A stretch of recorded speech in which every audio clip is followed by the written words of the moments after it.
The following program contains adult language and juvenile conversations. Listener discretion is advised. We are now less than a week and a half away from Scaricon, and we are going to be there, and a whole bunch of celebs are going to be there, and we want you to come down, have a good time, and see what all the fuss is about. There's going to be a lot of celebrities there. Billy Zane's going to be there, Cassandra Peterson, Heather Langenkamp, and a whole host of others, plus the 40th anniversary reunion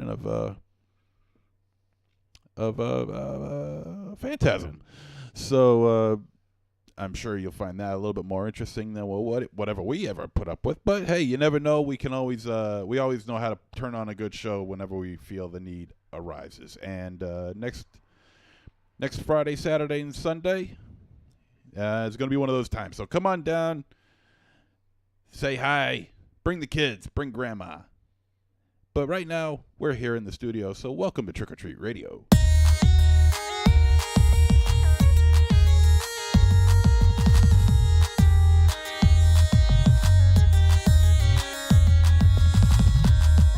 Welcome all you little zombies. You're listening to Trick or Treat Radio, starring the Deadites.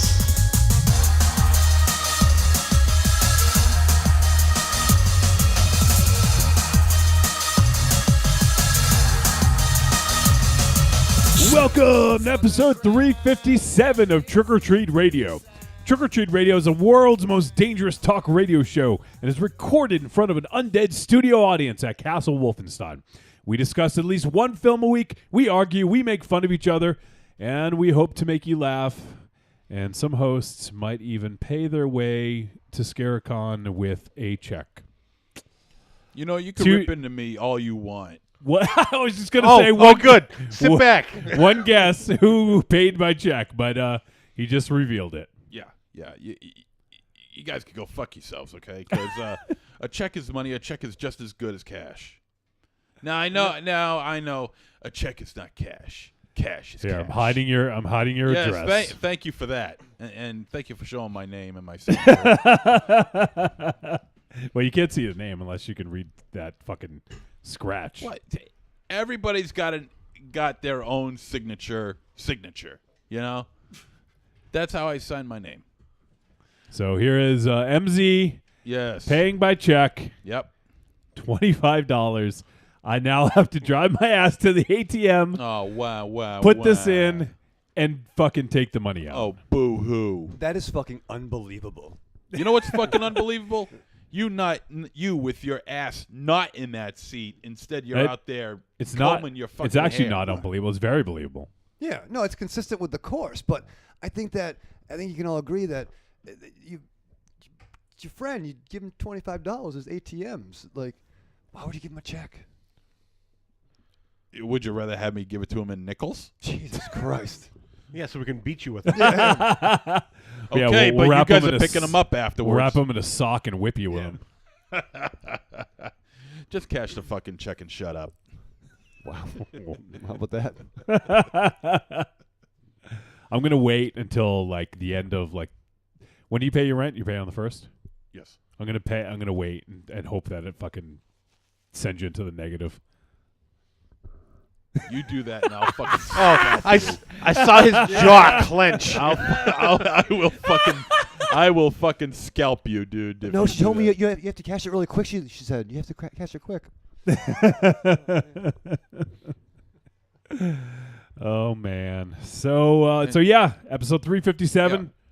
And Drive Jacket Mark is in the room, the chat room. Nice. What's up, dude? Nice. Can you believe this shit I'm dealing with this fucking check deal? I'm sure he can. Wolfie, just cash the fucking check. Okay? I love how you like stare at the name and point at it as you're talking to him. Just cash the goddamn check and be happy, okay? Jesus. He can do one or the other. He can't do both. Yeah, it's true. Whine and bitch about a goddamn check. Yes, I do. Do you write checks at the supermarket still too? I imagine they do. I don't No, know. do you? Do I? No, Yeah. but what am I gonna do? Use a debit card? What am I gonna do? Slide it through his ass? I can't do that. Have you tried? Yeah. You might like it. Once. But no, I think it's kind of rude. It is kind of rude, though. I think you could all agree on that, right? No. Yes. No. Yes. I don't think it's rude at all. Yeah, you can't do that in fucking Australia. They'll fucking tie you to an alligator. You can do that. That would piss off Drive Jacket Mark. They must have checks in Australia, right? What the hell? What do you think They they gotta. use? Stone for No, currency? I don't know. I don't know what they do, but I mean, I don't think. Yeah, You know. they have checks. They have Really? checks. They have ATMs. They have actual cash. Well, And, no, I and figured coins that, but I didn't know too. maybe checks is like an American thing. Who invented checks? The Americans, apparently. American Express, right? No, I'm sure everyone's got checks. If you're a nana. Everybody uses checks. It's not as used as it was say 20 years ago, but people use checks. And I'm using a check now. no, so n- fuck n- off. Not people. You use checks. I very rarely I can't use even checks. remember the last time I've got a check, to be honest. From your nana, maybe, for like $5. for You're your probably birthday. right. Yeah, you're probably right. Don't spend it all in one place, baby. Nana loves you. Baby. Baby. Oh, she's a hot nana. Who's his grandmother, Aretha Franklin? In my head, I picture that. I'd be like, Oh my God. yeah, Grandma Wolfenstein. Baby, how's your little podcast doing? Jesus. Tell that Monster Zero I like him. You got a nice ass. He does. DSLs. Have come over to Grandma's house. Sorry, I'm Let me tell Sorry. everyone what we're doing tonight You're- first. you're gone Jesus way Christ. off. This is what I do when I'm not here. I just kind of role play. You role play with yourself? Yeah, well, Ollie's there, but he's just kind of looking at me. Wow. So in tonight's show, we are going to be discussing a film called Aniara, a Swedish sci-fi film. We'll get into that a little bit later. And then we're going to talk about some of our favorite sci-fi horror films. So start thinking about those. And Raven Shadow, did you get the text I sent you? Yes, I did. All right, because we're going to do that in a few minutes. Was it a text or a message? It was a text with pictures. Oh, fuck. Dear God. Yes, Drive Jacket Mark. The elderly use checks, and so do I. And, This one time I use a check, and I'm going to get bastardized for it. and the elderly use cell phones, This is too. not How the you w- doing over there? This is not the one time you've used a check. Oh, I got it. It is. Jesus Christ. Really? I'm not wearing my progressives. Wait, this is Look at how he's looking at this. Oh my God! Need a magnifying glass? Between him and the phone and you with the checks, like, this is What, yo? this is absurd. Jesus Christ! Wait, what the heck is this? Is that what you sent me? Oh, okay. Okay. I get it. What the fuck? I thought my eyes were getting worse. Were you but no. expecting a dick pic? What? What? Are you, Well, I'm always expecting a dick pic from some of the guys in this room. But yeah, no, now I see it. Yep. And we're good. God. Yep. Wow. We're off to a great fucking Browsing start. start. Well, no, Yeah. I was confused before and fucking check it out over here. Fucking threw everything off. Check yourself the before you Czech wreck yourself. Republic over here. Yeah. Rice checks Calhoun. So if you guys have any thoughts about the film Aniara, or if you want to talk about some of your favorite sci-fi horror films, there is still some time. If you're listening live, to send in your voice message or an email.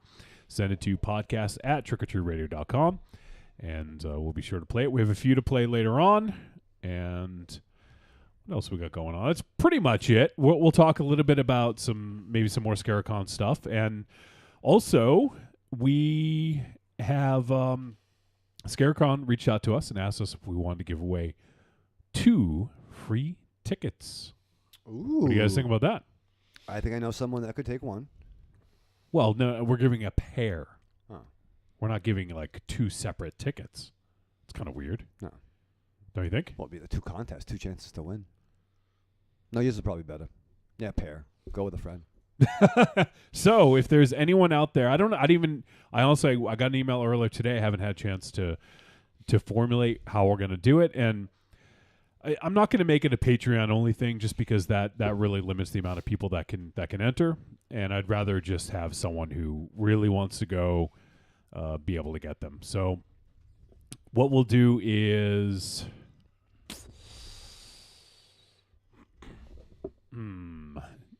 how do you guys want to do this? You want to do like an essay style? Like 500-word essay. 500 words or less. No. And have it in by next Friday.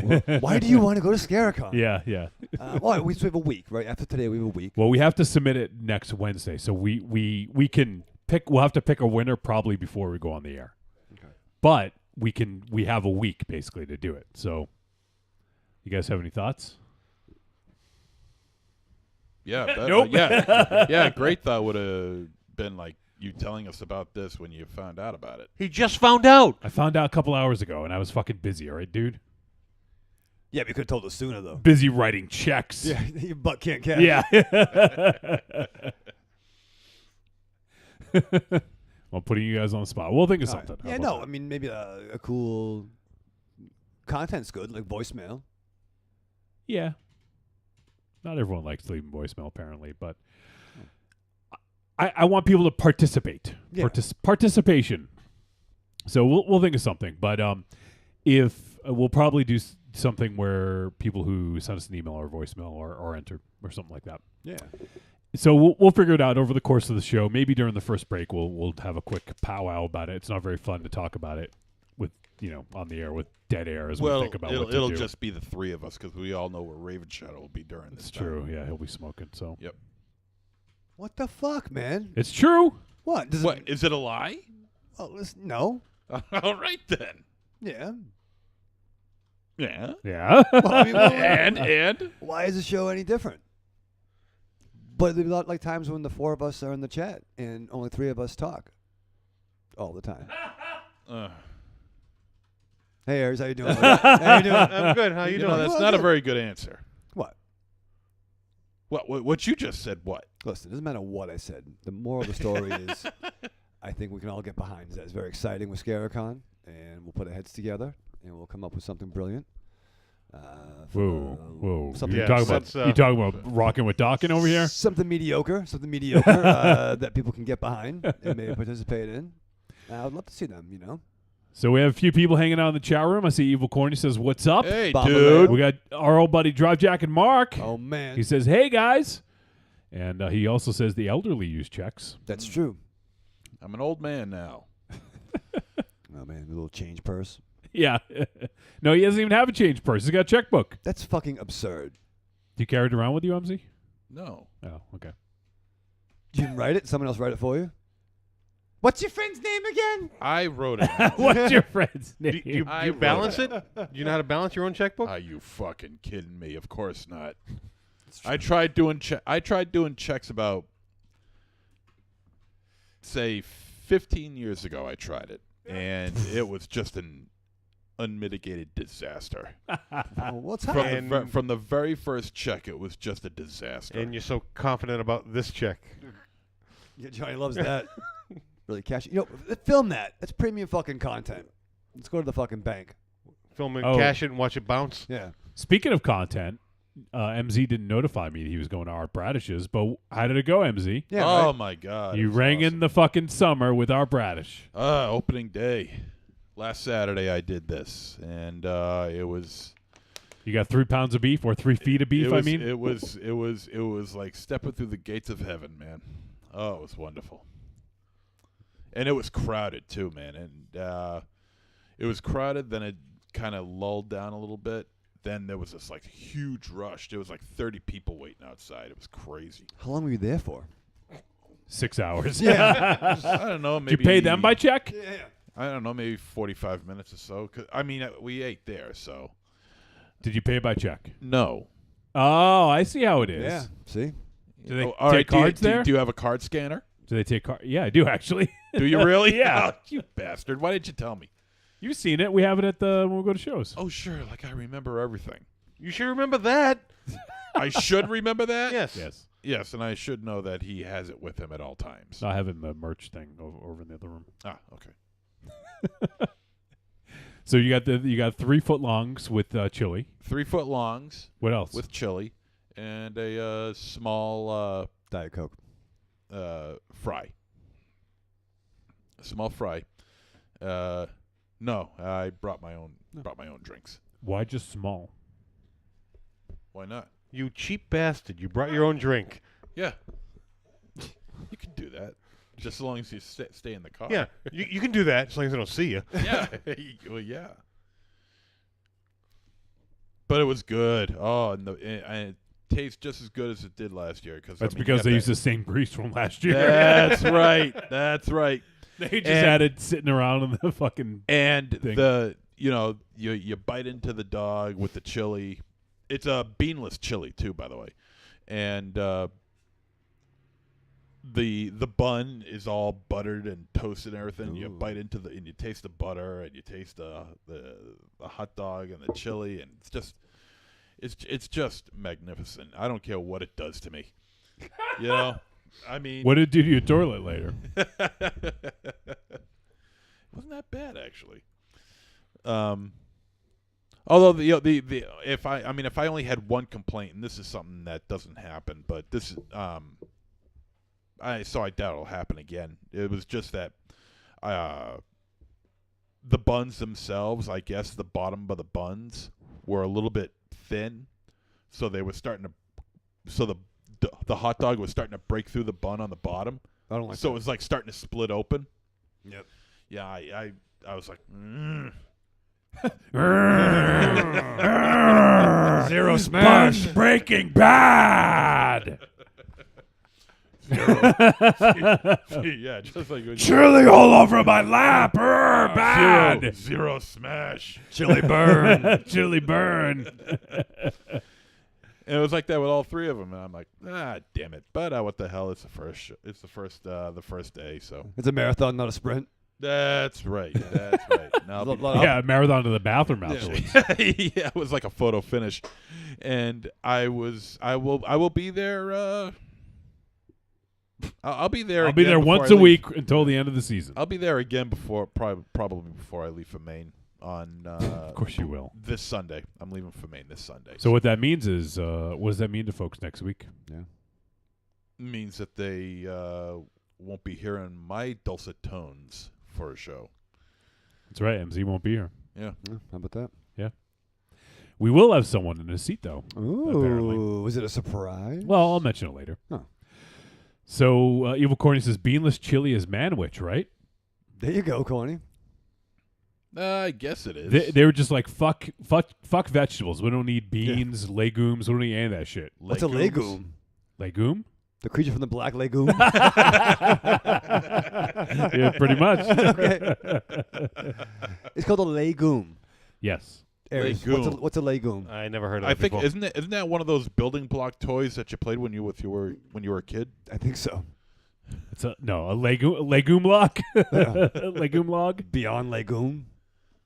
You want to know what a legume is? I'm fascinated now. It's a leguminous plant, especially one grown as a crop. A seed, pod, or other edible part of a leguminous plant used as food. Wait, what's leguminous?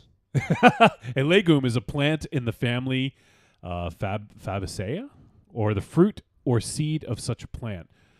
Legumes are grown agriculturally, primarily for human consumption, for livestock forage and silage, and as soil-enhancing green manure. There you go. So legume is Wait, sounds wait. horrible. How many words in that definition do you need to find? I don't know, lots. Agriculture and livestock. They're beans, okay? All right, well, then I started thinking about like Johnny's Super Team, like vegan Super Team would be like the Justice Legume, like of America. What's a legume? Who ever heard of that? Only me, apparently. I think so. They don't have that. I can't believe you guys have never heard of that. My grandmother never made me eat. You've legumes. always known this word. Yeah.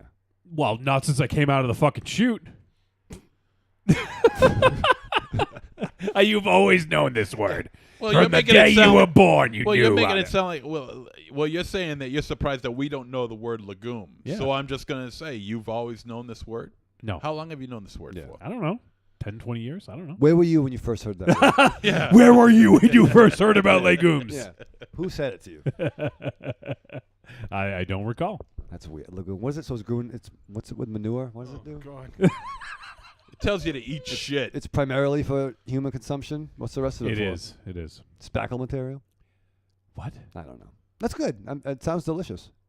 Yeah. If you eat a bean, you're eating legume. Oh. Okay. Great. What's next? I'm just watching Raven Shadow's mind work right now. You could see the steam pouring from his ears. He heard that if you eat a bean, you eat a lagoon, and his mind just was like, Yeah. like just going. It's weird. Wait, I've had a bean, so oh God. Yeah, some Franks and Lagoons. Lagoons? What do they call them? They call them Legummy. That's a Creature weird- from the Black Lagoon. Black Lagoon. Yeah. That's a weird fucking word. No one ever uses that word. Legume. So you think in oh shit, I just draw a blank on his name. Hannibal, who, instead of saying fava beans, he should have said legumes. I was thinking more like Legume when and a plan fine comes Chianti. together, like the A-Team Hannibal. You prefer that? He would I knock once the ate fuck his that liver with with legume and a nice Chianti. Doesn't roll I'm off the curious. tongue. I'm curious about the listeners out there. Do listeners know what a legume is? Have they ever heard that before? Is that such a fucking? Do they have legumes in Australia? guy. No, I figured I'd ask before Raven Shadow did. thank you. He's still unsure if they even have checks in Australia. That's fucking weird.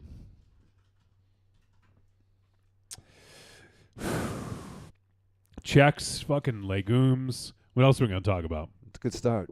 Well, we're discussing a film later on. That should be exciting. 3 feet of beef. Ooh. 3 feet of beef in a side of legume. Hold the legume. I'm fascinated. Code Blue says, yeah, they include peanuts. Yes. Oh yeah. Maybe that's why you don't like them, MZ. It's anything that like comes has like kind of a meaty thing that grows. So nuts and beans and stuff. Yeah. Nuts are meaty. What would you? Get some meaty nuts. Yes. All right. You've never heard that before? Meaty nuts. Well, Yes. I have, but I, Meaty nuts. The meaty I nuts. usually control Alt-Delete at that point. Well, I wasn't looking at anything.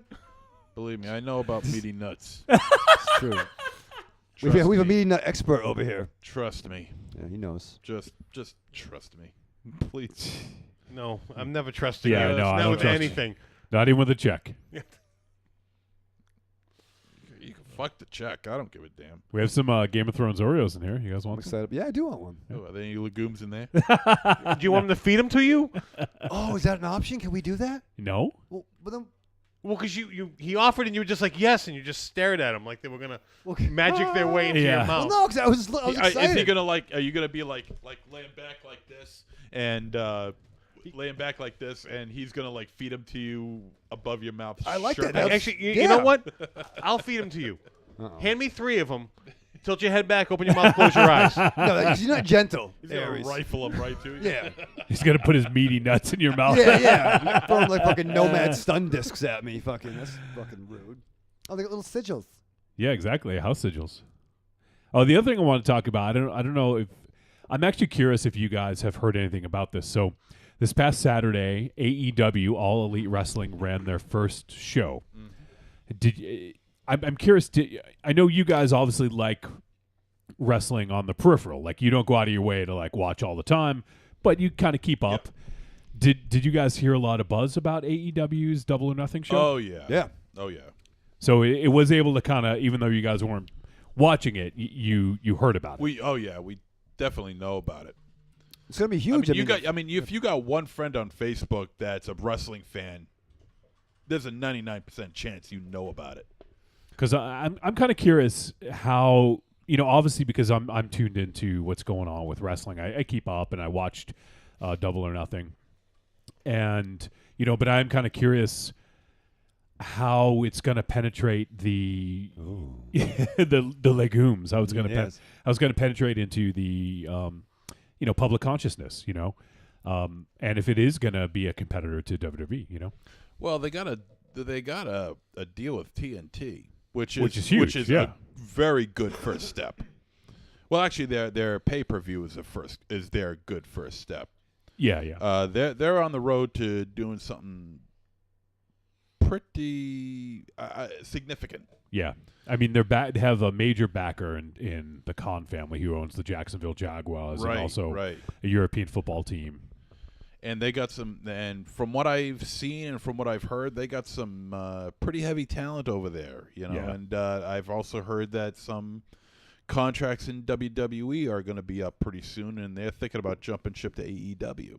What's the thing? Like what? It's put on by Cody Rhodes and the Young Bucks, right? From New Yep. Japan. Cody Rhodes, the Young Bucks, and also Kenny Omega are all the executive vice presidents. Basically, they kind of share that role. And my understanding is they're gonna maybe we talked about this. I'm not sure, but wrestlers will be actual employees, not contractors, and they'll be getting health insurance, Yes. which is going to be a big draw for a lot of these guys. That is huge. And you know, it's you know, I think that what certain wrestling fans might harken back to the old, you know, Attitude Era, or at least the Monday Night Wars, where there's actual competition between you know, the brands, and what they're going to be dropping on TV in October. Yeah, they said fall, so I assume it's Fall. October. Yeah. You know, And WWE ratings have been nosediving. Their viewership has dropped, and their show is. I mean, I watch it every now and again. You know, I'll watch like maybe a half an hour of it, and it's just not good. and It sucks. It's terrible. it's not for lack of talent. I mean, the Yeah, they have roster probably is the fucking The best talent is talent they've there. ever had. The Right. talent is there. It's the production. It's the storylines. The storylines suck. It's the production that sucks. The The way thing they that- start the show. It sucks. The thing that gets me is they have long said that they want to be like the Game of Thrones of sports. You know, like where these engaging stories that you really care about the characters and you follow them for a long time, and then there's like a payoff. But the thing is, they're so short-sighted that they change from week to week. So how are you supposed to get invested in these characters when they change week to week and they forget about continuity that happened 2 months ago? Well, you got a maniac that's in complete control of everything there. Well, pal. Monomaniacal. Pretty much. Yeah. He is in charge of every single facet. Yeah. I assume and- you're talking about Vince. Yeah. Yeah. Yeah. And that's the problem. I mean, the guy's what, 75? Is that old? 75, 76? I don't know how old he is. He's got to be somewhere around that area. You know, he just doesn't have the mind for it anymore. If this Yeah, he's company 73. 73, if he wants this company to thrive, the best thing for him to do is to hand complete control over to Triple H. He should, because He really should. NXT Right. is far superior in terms of storylines. Mm. It's engaging. I like NXT. I don't keep up with it like I used to just because, you know, mostly because of time, but I do enjoy watching it, and I think they do a really good job of building characters, building stories that are emotional, that have payoff. And then the outcomes have consequences. So like, you know, they'll have like a series where Gargano and Ciampa had like a series back and forth where they kept like destroying each other. They were a tag team, and then they kept like killing each other in the ring, and there was a great series. And you know, I think that everything had meaning, and that's the thing about WWE is they go week to week, and they just sort of like throw out stuff that doesn't work, or if they don't want to use this thing, or if they decide this isn't working, they just ignore it and hope it goes away. You know, it's just really, I don't know, it's really silly. And so the thing with AEW, what they're trying to do is to bring it more of a sports presentation, and the wrestlers will have more creative control. I'm not going to say all creative control, but they'll have a lot more creative control of their characters, of their matches. And it shows. Like Double or Nothing was one of the best shows outside of New Japan Pro Wrestling that I've seen this year. Really? I was watching a short video. It's about maybe 6 minutes long, of all like the big highlights of that show, move wise, wrestling move wise, and it was pretty impressive, very impressive. There's even this really, I'm talking about a gelatinous fat bastard of a wrestler. I don't know who he is, but he is like an iceberg of a dude. Okay, and I mean he's got rolls and rolls and. You talking about AEW? Yeah. Yeah, I think I know who you're talking about. I didn't see the Battle Royal. It's the only thing I missed, and he was in that. And he went airborne, and I'm like, holy shit, this guy has to weigh 4 bills at least. And I don't know who he is, but goddamn, if that wasn't impressive. But in this small little 6-minute video, I was really intrigued with what was going on here. I mean, there was some styles in there that was uniquely Japanese or uniquely lucha libre or something completely out of left field that I don't think anybody's ever seen before. My mind was blown. I mean, they were doing stuff in there that Vince wouldn't even consider allowing his talent to do. Oh, pal, you can't do that, pal. Yeah. Yeah, it was a really good show, and the pre-show, they had 2 matches. They had the Battle Royal, and then they also had a singles match between Sammy Guevara and Kip Sabian, which ended up being a pretty decent match. But the main show was really good. There was a lot of variety. They had a couple tag team matches. There was a 6-person Joshi match, so all Japanese women, which was fucking awesome. They had some Japanese wrestlers who now represent OEW, Oriental Wrestling Entertainment, I believe. I might be misremembering that, but they brought wrestling to China, and so they were representing it here, and all the way to Cody Rhodes versus Dustin Rhodes. Which was a bloodbath. Absolute bloodbath. Oh, yeah, I saw Dustin's face. Yeah. Crimson Mask for sure. Yeah. So it was good, and there was some emotional stuff in that match. Like they booked it really well for brother versus brother. Like it was booked really well, and it had a lot of emotional impact. And yeah, no, I'm just really honestly, one of the worst matches of the night was surprisingly Jericho versus Kenny Omega. Really? But that just speaks to how good the rest was. What's a big deal too? I mean Jericho coming over. Yeah, he signed a deal, so he's in AEW. And then what?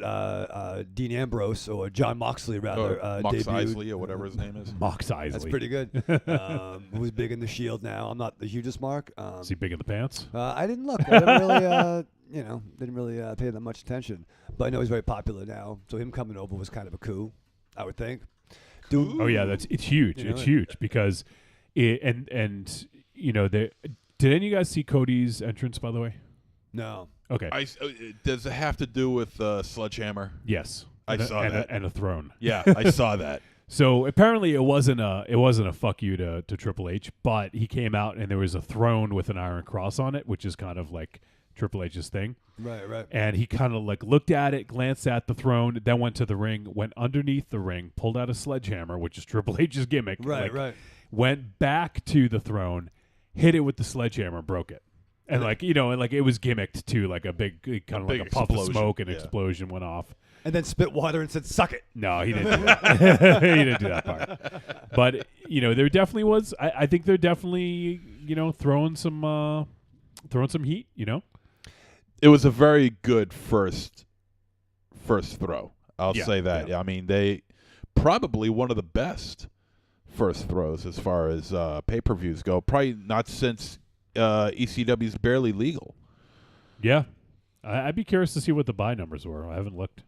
So the biggest thing, though, if they can, live up to the hype. I mean, so there are guys who are leaving New Japan for this federation. Is that fair to say? Some, yeah, but some guys actually still have contracts with both. Can they do both? Well, for instance, some can. Like Jericho is going to be wrestling in New Japan next month, and Dean Ambrose or John Moxley once again is.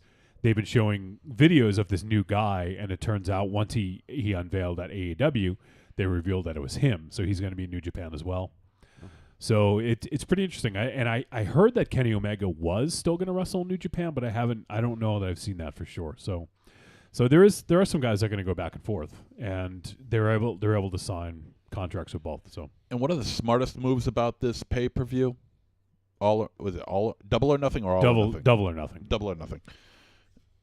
The smartest thing that they did, and I'm surprised nobody's done this before until now, and thank God somebody finally decided to say, you know what, enough of this bullshit, let's do it like this. They put the pay-per-view on Saturday night. Yeah. Which is such a smart move, because who the hell wants to stay up on a Sunday night at 11:30 and then have to go into work the next day? You know, you got Saturday. You know, you got Sunday off. You know, Saturday night pay-per-view. Why the hell Well, not? that's what UFC does. That's what usually boxing does. So it makes sense. I'm looking here, and apparently Dave Meltzer, who is like the preeminent authority on wrestling, it says based on early numbers, it looks like Double or Nothing did above 200,000 buys. Really? And which- how much was the pay-per-view? $50. Oh, it was still $50. 50 in America. Apparently, outside of America, it was different, and they didn't set the price. Apparently, the pay-per-view distributors set the price. So I think they wanted to set it comparable to what other. And they still got 200,000. 200,000, yeah. That's awesome. Yeah. That's really good. So it says that's incredible given the fact that wrestling fans have been conditioned to not wanting to spend more than $10 with the advent of the network, and pay-per-views like Money in the Bank 2011 did less than that. Survivor Series 2013, which was before the network, did like 180,000. So this did more than, WWE pay-per-views just before the network. wow. So That's excellent. and the show sold out in 4 minutes. The tickets sold out in 4 minutes. So Jesus. I mean, because up until last Saturday, AEW was nothing more than a T-shirt company. well, essentially, yes. I've heard that thrown around, and essentially that's all it was because they hadn't put on any shows. So. Yeah. And their first show is a pay-per-view, which is, I don't know how to feel about that. Have their very first show be a pay-per-view? Well, I think it's if you're the marks are smart. I mean, it's not like if you know who Kenny Omega is, if you know who the Young Bucks are, you have it's not like territory days. So I mean, to have all this talent on a show, and by the way, this is the first salvo, against Connecticut. You know what I mean? This is them. Knocking on Vince's door and say we're coming. And by the way, we took your friends and your talent. By the way, as well. Like Moxley was on Jericho podcast talking about it, and even talking about how he wasn't happy for a long time, but he wanted to make sure that he finished out his contract. Yep. For a couple of reasons. One of which he can still get his royalties, any Shield merch that sold or DVDs while he's gone. Yeah. So definitely be good to be in a faction in that case. Apparently, one of the things I read is that Moxley was pretty pissed that he had to include Roman Reigns' sickness. Yeah, his cancer in a promo. And he was like, that crosses the line. No, like apparently I don't know if that's what led to him wanting to leave, but he didn't want to do it. But he is, I shouldn't say an employee. He's a contractor, but they control him. So if he said no, then they, who knows? They could have kept him off TV, withheld money, whatever. I don't know if you guys have watched John Oliver.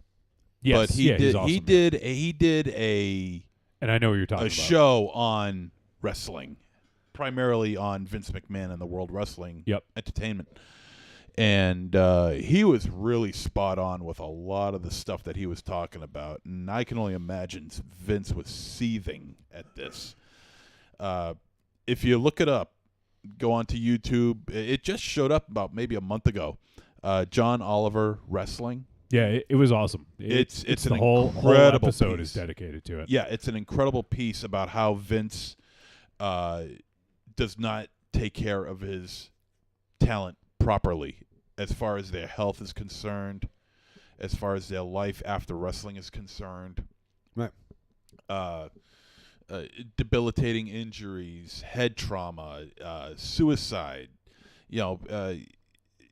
It's an amazing, it's a hysterical piece because John Oliver is above everything else a comedian, but he really set the tone in this discussion about how Vince treats his wrestlers, and it's an eye-opening piece, and you'll see Vince in if you don't think Vince is much of a scumbag now, you'll definitely think he is after watching this. Well, that shouldn't be any surprise about Vince's, nature. I mean, I love the Vince character, Oh, the Mr. McMahon character. Well, yeah, no, I mean, he's a great, a-hole. Yeah. But for real life, dude's a fucking, douchebag. In real life, he's more of an asshole than the character. The character, right? Yeah. Yeah. Yeah. And just as a little side note, you need to learn how to segue a little bit better. That you went from suicide to hysterical. Oh my God, death and the dementia It's so and the murders. ridiculous. I was laughing my balls off. I love John Oliver. So I didn't want to talk a ton about it, but I just wanted to sort of kind of take the temperature and see what you guys had heard of, regarding the show. And it's a really great show. So if anyone, I don't know how you can watch it after the fact, but if anyone hasn't seen it yet, and you're a fan of wrestling, I would definitely recommend checking out Double or Nothing. And we may even talk about it on the Hossman. I don't know when our next episode's going to drop. So if you guys are interested, I think that's we'll be talking about it on the next episode. So, do we know yet if it's going to be rated PG or rated G, whatever? No, they're going to do whatever they need to. Nice. So it's going to be for mature audiences, I guess. It's kind of like us. Like we're an explicit podcast. We probably should be explicit, but some episodes are worse than others. We don't always push the envelope, so I don't think they're going to call themselves mature. Tits and push the envelope all the time, but they want to have the freedom to be able to if they want to. Okay, not gonna lock themselves into wear this. Right. Yeah. And they said that even if you watch somebody, I can't remember who said it. I think it was Tony Khan, who was the president, and someone asked him about that actually, and he said, he's like, when you watch basketball, you hear guys swearing on the court, like you can't stop that. He said we're not going to stop our guys from saying whatever they need to. So that's awesome. So I thought that was cool, and they're very inclusive as well. They're all inclusive, I think it was the first wrestling pay-per-view that was available for all senses. Like, if you have, hearing problems, sight problems, it was available, closed captioning, everything. It was, I don't know the full, story behind that, but I heard that it was the first wrestling pay-per-view that was available for everybody, no matter what their, situation was in terms of, handicaps. I mean, I even saw, in the clip that I was talking about, I saw Awesome Kong. Yeah, she came back. Yep. Nice. Which I thought, holy shit, I thought she was done for good. Speaking of Kongs, Aja Kong was on the show too. Do you remember Aja Kong? Oh my god! Back in the day.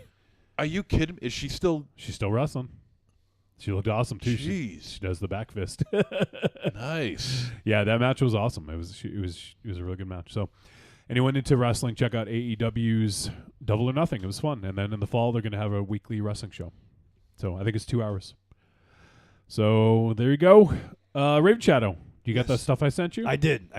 Cool, because I want to talk about some Patreon. Yeah, I do. Because right now we're getting closer to our goal for the month of May. Let me just actually go to Patreon and see what we're at. So we're Is Raven Shadow about to read something? I was looking. I see you have 2 attachments. I just see one. Is there something hidden? There's 2 attachments. Is there? Oh my god. Why do you send him anything? Because him reading is beautiful. Oh my is fun. god. Look at him.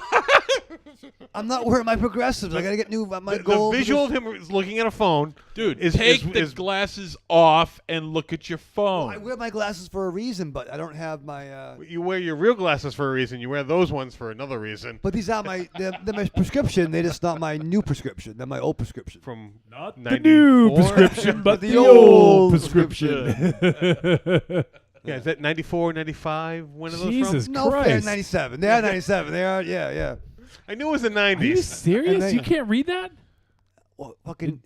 Should I send it to MZ instead? No. He's got 2020. Let's not go so far. My eyesight's been failing me lately. Oh, Jesus Christ. No. Go ahead. I mean, if No, I send, I'll or fucking do give it. me his goddamn phone. No, I'll I read got it. Look But it up. is there more attachments? Oh, God. Oh my God! I sent you I 2 s- pictures. I am gonna. Are they together? Look at. Turn Are around. they together? Turn around. Look. That's not even a photo. What are you I am seeing? I am gonna Is that what you said? strangle you. This is beautiful. You tap on it so that you can see. Hold on, Raven. Just show it to me again. See that? You can swipe between them and see them both. Wait. Do you see? Swipe left. Swipe left. There. This isn't Tinder, by the way. Oh. Jesus, don't get him started on that. Okay, so it goes. Look at this! It goes from that. You are such an old fucking man. Yeah, well, you know what? I got medical problems. Okay. You It's real didn't know fucking that funny. you could click on pictures in a text Well, to no, see I it did, bigger? but I don't know what you sent. You sent me some weird fucking machinations. I don't know. You probably got picture within a picture within a picture. I don't know what the fuck you're doing. You got the worst excuses for everything. Yeah, but you know what? You know what? I could eat a box of alphabets and shit out a better excuse than you could ever come up with. I still pay cash, baby. So all right, well I didn't know how you. It's pretty creative. I am looking to. It's creative. I am looking to. I had some. I met. With, Talking to the mic. what? All right. Well, you know what? I'm looking to get some new lenses this summer. This So do it. summer, it doesn't help. You're looking. Yeah. You're looking. Like a badass, I can't find a place to go. Yeah, it's only been 20 plus Poor years. choice of words, considering you can't see shit. No, well, listen, I have progressive lenses, you know, because you get older and I got some medical problems, so I need to have the bifocals, and I don't have them in my sunglasses because I wasn't sure. I didn't do them all at once because I heard, like, you know, you got to get used to them. But now that I've got used to them, I have a very small, you know, progressive lens thing. It's like Fisher Price, my first You're blindness. very small. What? You keep on Lenses. saying you have bifocals. Is that what it is? The progressive lenses, Aries, okay? But they're also like a bifocal, but they're progressive. They are bifocals because I can see the line in them. Okay, because you need glasses because they're not progressive and there's no line in that. And I paid extra money to have no line, okay? But no, I can. I want to get my sunglasses retinted because I lost some of their tints, and I my want to get God. the new. I want to look cool. I don't know. I don't know what's worse, that or MZ give me a fucking check. You know what? Just pull your cheaters out of your purse. Let me put my eyes though. No, these out. I can drive in these. Oh God, I'm not driving anywhere near God. you. Want a carpool? No, these are fine. I just can't. Reading. That's a big fucking. I've been in a read. car with. I've been in a car with this guy before. It's not. Listen, you got. You fucking really home. don't feel like you have much of a future when you get into a car with him. All right, no, I got this figured out now, so I'm ready when you are, Johnny. Produce. Produce. Yeah. Produce. Produce me some fucking results. Fucking try it, man. All right, so Patreon, we got the Patreon up and running a couple weeks ago. We have several patrons now, so we appreciate you guys. We're now 77% complete to our next goal. Now, if we get to 100%, if we hit that goal before the end of May, there's only a few days left in May. We got 3 days. So, yeah, so 29th, 30th, and 31st, the day this episode drops, is the last day of the contest. What we're going to do is, for everyone who contributes to our Patreon, we're going to enter your name into a contest.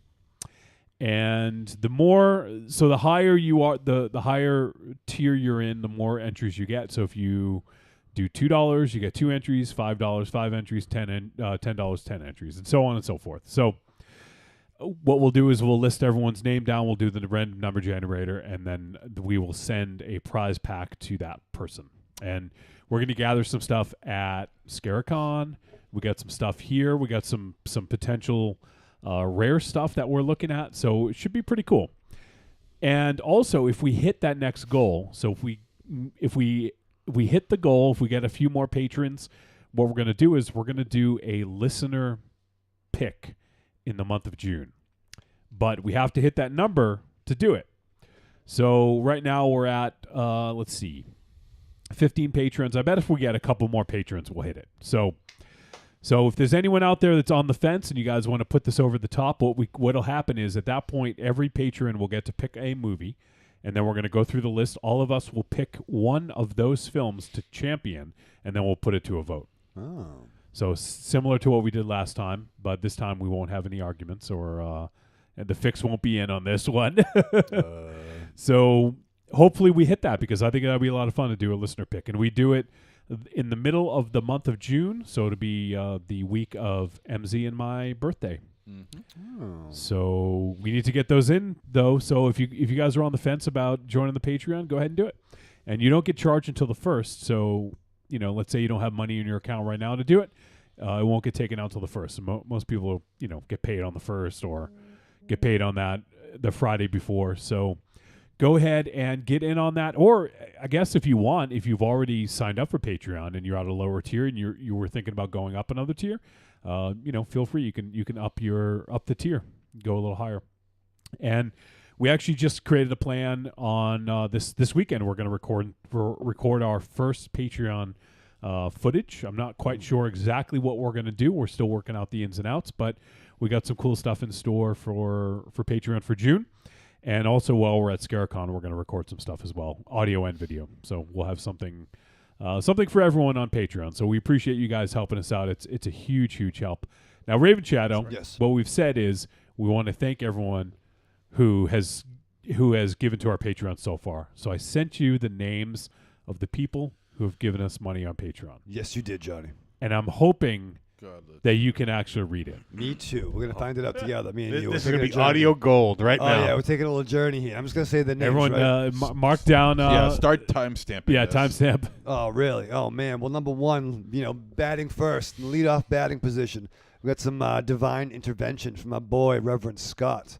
We got JB, host of the Tales from the Podcast, podcast about all your favorite Tales from the Crypt episodes. He's in the house. Dry fucking jacket Mark, who is probably the toughest man that I know because he lives in Australia and is still alive. Corrupted Michael, who I want to fucking party with that dude. He's gonna corrupt Michael. Yeah, he may have already gotten there. We'll meet in the middle. My homeboy, First Time Mike, who everyone loves. We got EF Contentment, who I'm fascinated. I want to have a conversation with that dude. Or lady, I'm not really sure. That could be a couple. Well, I guess there's two. Well, there's more than two options, but that person's awesome. Kevin Hornsby, he's in the house. Jesse G, thank you very much, baby. Our boy Vessus from Foreign Lands is there. Yeah. We got fucking Donnie Davis, Double D, different Double D. Dangerous Donnie Dangerous Davis. Donnie. So he's triple D, right? Yeah, Double D's already taken. Triple D. Lest I forget the mighty El Goro. He's fucking awesome. A boy.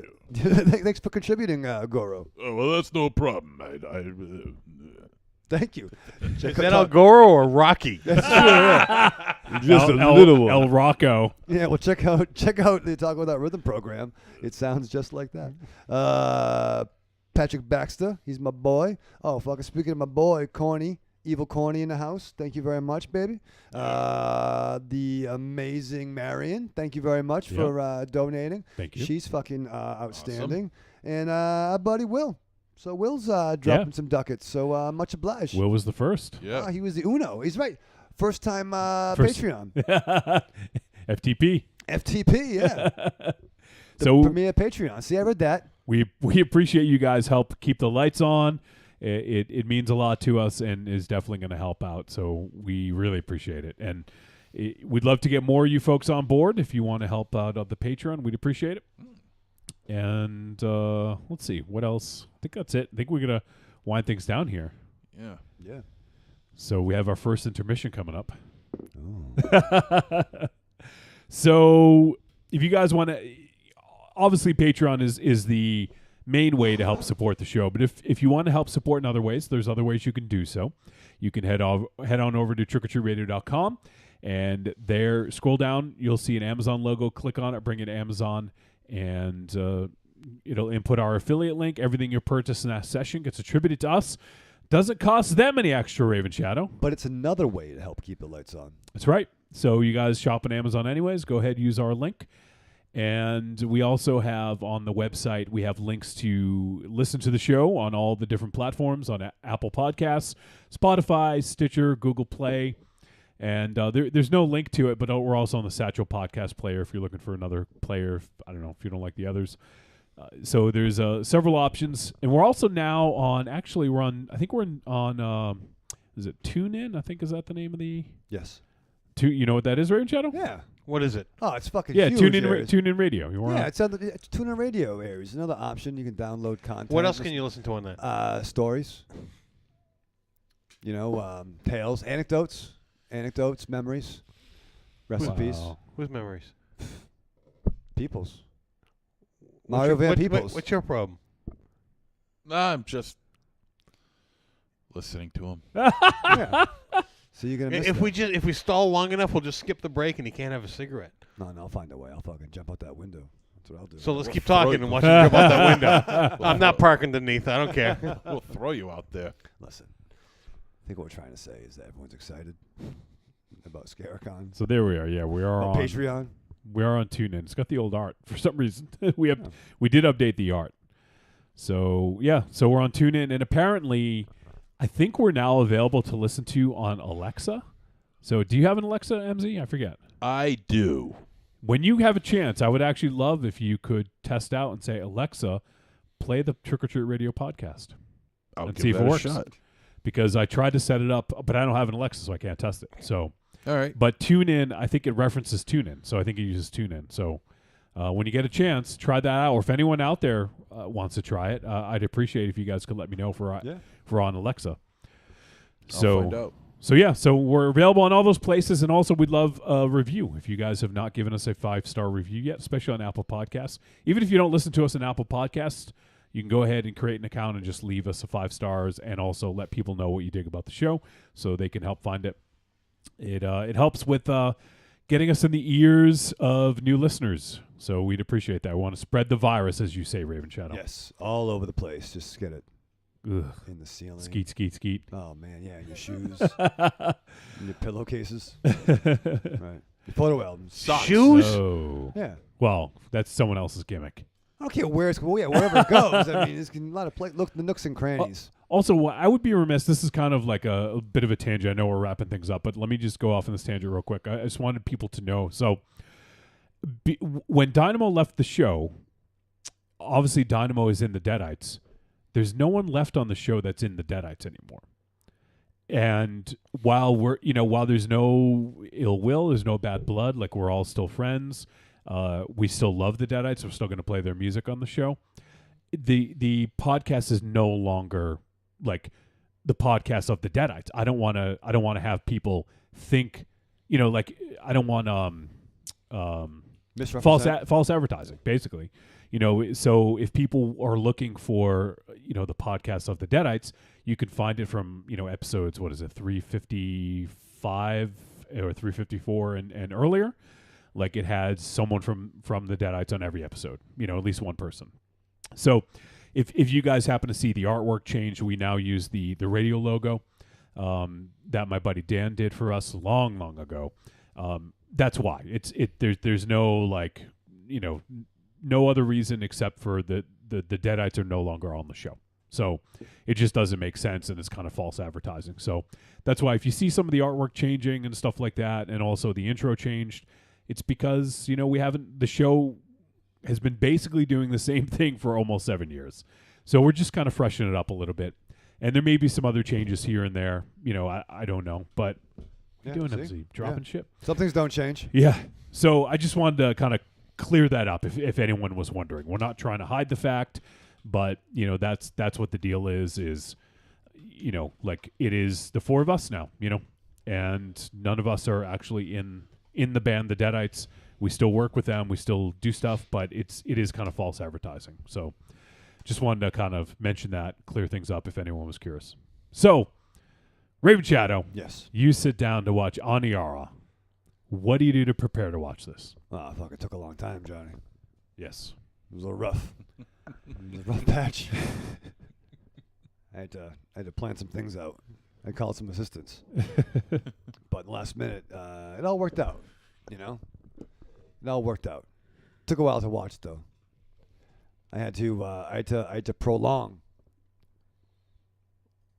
because I should finish.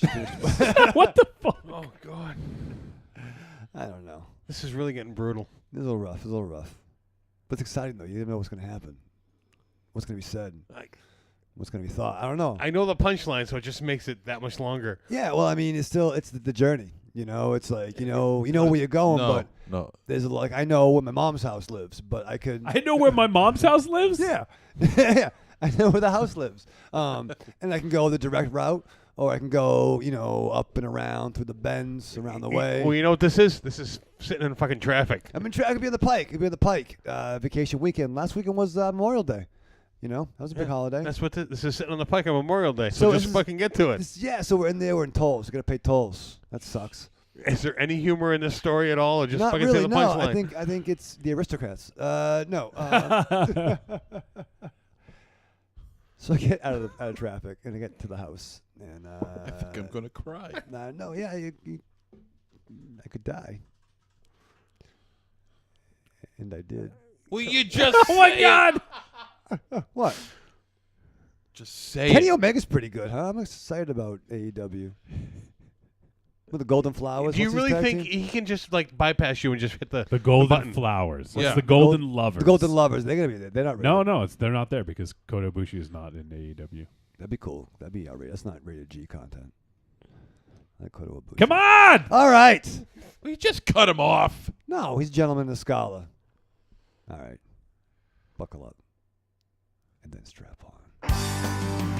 Scaricon New England, the fan convention for all things pop culture, horror, and paranormal, is almost here. June 7th through the 9th at the Sheridan Hotel and Conference Center, Framingham, Massachusetts. Scaricon brings an amazing group of celebrities, including Cassandra Peterson. You know her as Elvira, Mistress of the Dark. Elvira. Heather Langenkamp, Amanda Wiss, and Lisa Wilcox from the Nightmare on Elm Street films. Plus, a 40th anniversary cast reunion and screening of the cult classic Phantasm. And many more. Scaricon also features panel discussions, film screenings, great vendors, and parties. It's a weekend of fun from start to finish. For more information, visit Scaricon.com or check us out on Facebook. Use the promo code BRR at checkout to save 25% on your admission. That's Scaricon.com. Scaricon.com. Scaricon New England is being held June 7th through the 9th in Framingham, Massachusetts. Visit the website today. Use promo code BRR with your ticket purchase to save 25% on admission.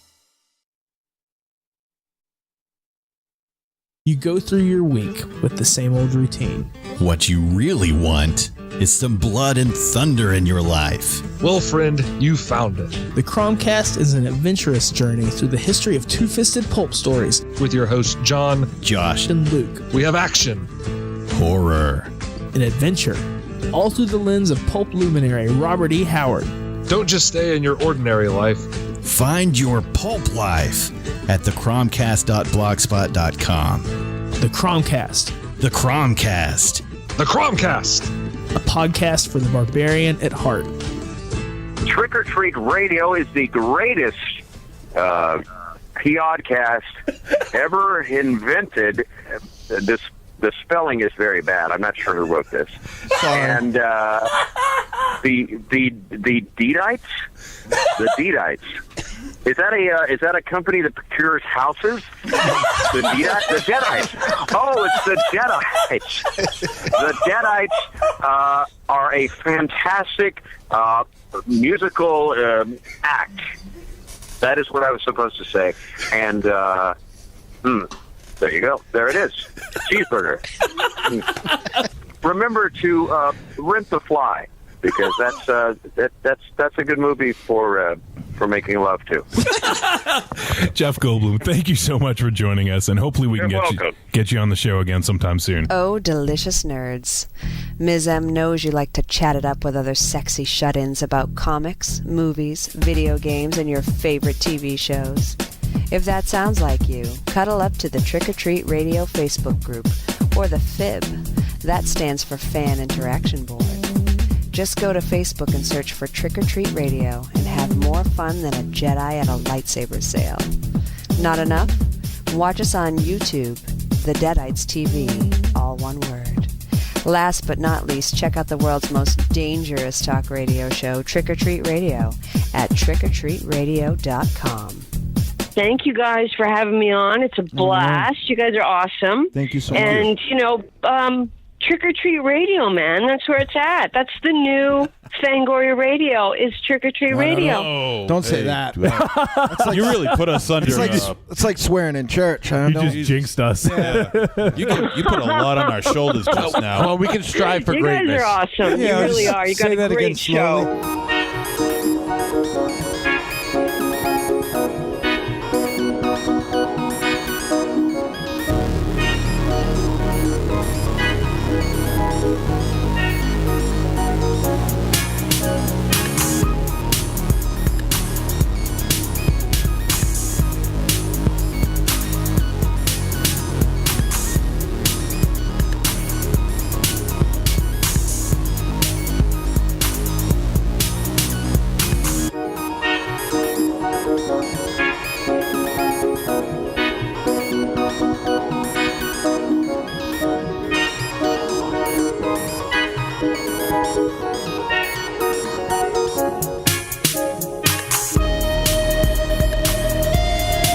All right, we're back at Trick or Treat Radio. Oh, boy.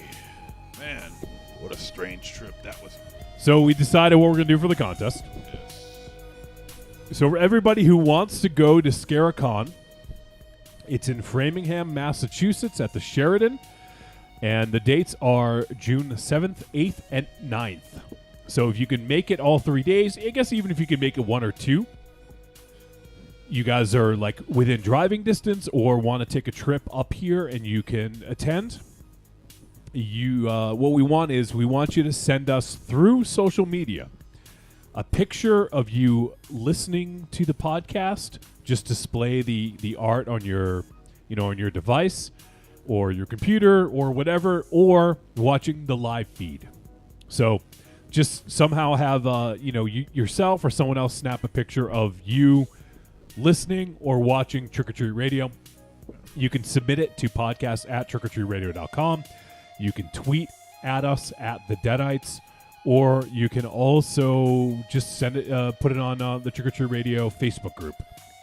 So we'll start a thread on there about the contest. Let people know about it just in case they don't hear it. That's all you got to do. Take a picture of you listening to Trick or Treat Radio, whether it's the audio podcast or the live video. And just for clarification, it's a one-day pass or a weekend pass? I believe it's the full weekend. It is a weekend pass? Let me just double. Okay. Yeah, weekend passes. A pair. So you'll get a pair of weekend passes for free. Damn, that's not a bad deal. So deal. for you and one other person, you can go to Scaricon for free and hang out with us and with some of the other folks that'll be there. Should be a good time. You can root us on in the podcast awards. So anyone out there interested in going, that's all you got to do. Take a picture of you listening or watching Trick or Treat Radio. Send it to us at podcast@trickortreatradio.com or post it to one of our social media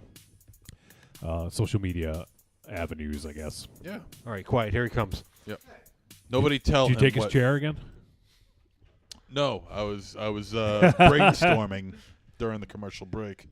Oh yeah. Yeah. So Raven Shadow wasn't a part of that. Yep. You don't even know how we're gonna do give away the tickets. Oh, let's Guess not you even just tell have to him. listen- Let's you'll just just have let to him listen stew. in. Yeah. Huh. The same way we're stewing in that stink you brought in with you. Well, listen. Well, shit. Yes. It's almost exactly. yeah. Well, it happens. No, I'm sure it's a very exciting contest. I hope folks enter so we can hang out with them. I want to hang out with them. Who do you want to hang out with? Whoever wins. I like a winner. No, it's everyone who enters is a winner. All I smell is cigarettes. Oh man. God. Oh, good. I mean, it just wafted over here. Oh, well, just suck it up, Buttercup. We are. That's the unfortunate part. You're basking it. You're glistening.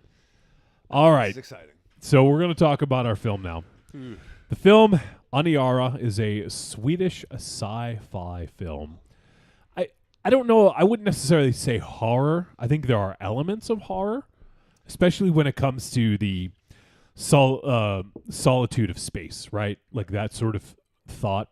Mm-hmm. So I would say there are elements of it, even though it's not explicitly stated in on IMDb. So Aniara is rated R. It is an hour and 46 minutes. It is listed as a drama sci-fi, and it is directed by Pelle Kagerman and Hugo Lilia, and is also written by the two. And it stars Emily Johnson, Bianca Cruzeiro, Arvin Kananian. Kananian. There you go. There's an extra N in there. Anneli Martini, Jenny Silverhelm. It's not easy. Swedish name. Emma Broom, Jamil Drisi, and Leon Jeber. Yes. The synopsis: a spaceship carrying settlers to Mars is knocked off course, causing the consumption-obsessed passengers to consider their place in the universe. So no one has thrown anything at me yet. Well, let me chime in first before everyone gets going. I just want to say my piece. I did not watch this movie. Okay. Don't tell him, Aries. We can edit this. No. I am upfront, and I want to apologize to the listeners that I did not watch this movie. We had technical issues with the movie, show wide. Yes. And some of my viewing opportunities were snatched up. I'm looking at the two of you motherfuckers. Well, that yeah. And today I had a very bad day today, and I started to try to watch it and failed and got very frustrated and very angry. And I am the motherfucking Hulk. You don't like me when I'm angry. Like No. I really had to back away and go for a walk, like before something got broken. Give him a massage, Ray Michelle. So me and technology don't work well together, and I was having a lot of problems with technology. So I went for a walk, and then before I knew it, I just ran out of time to watch this movie. Now, I was a little excited to watch it because I like sci-fi, but also I hate subtitles, so I was like on the fence. So I'm disappointed and excited that I missed this movie. I'm being completely honest, okay? Fair. But yeah, I just want to apologize to the listener because this is, you know what, the listeners they listen to hear our reviews. I don't know if people come to hear my review in particular, but I am taking away. I'm sure some people do. Yeah, I'm taking away a quarter of the listening. What you do, Aries, is you you lie See, and you make it up. See, you're getting information from the guy who is the 25% the most.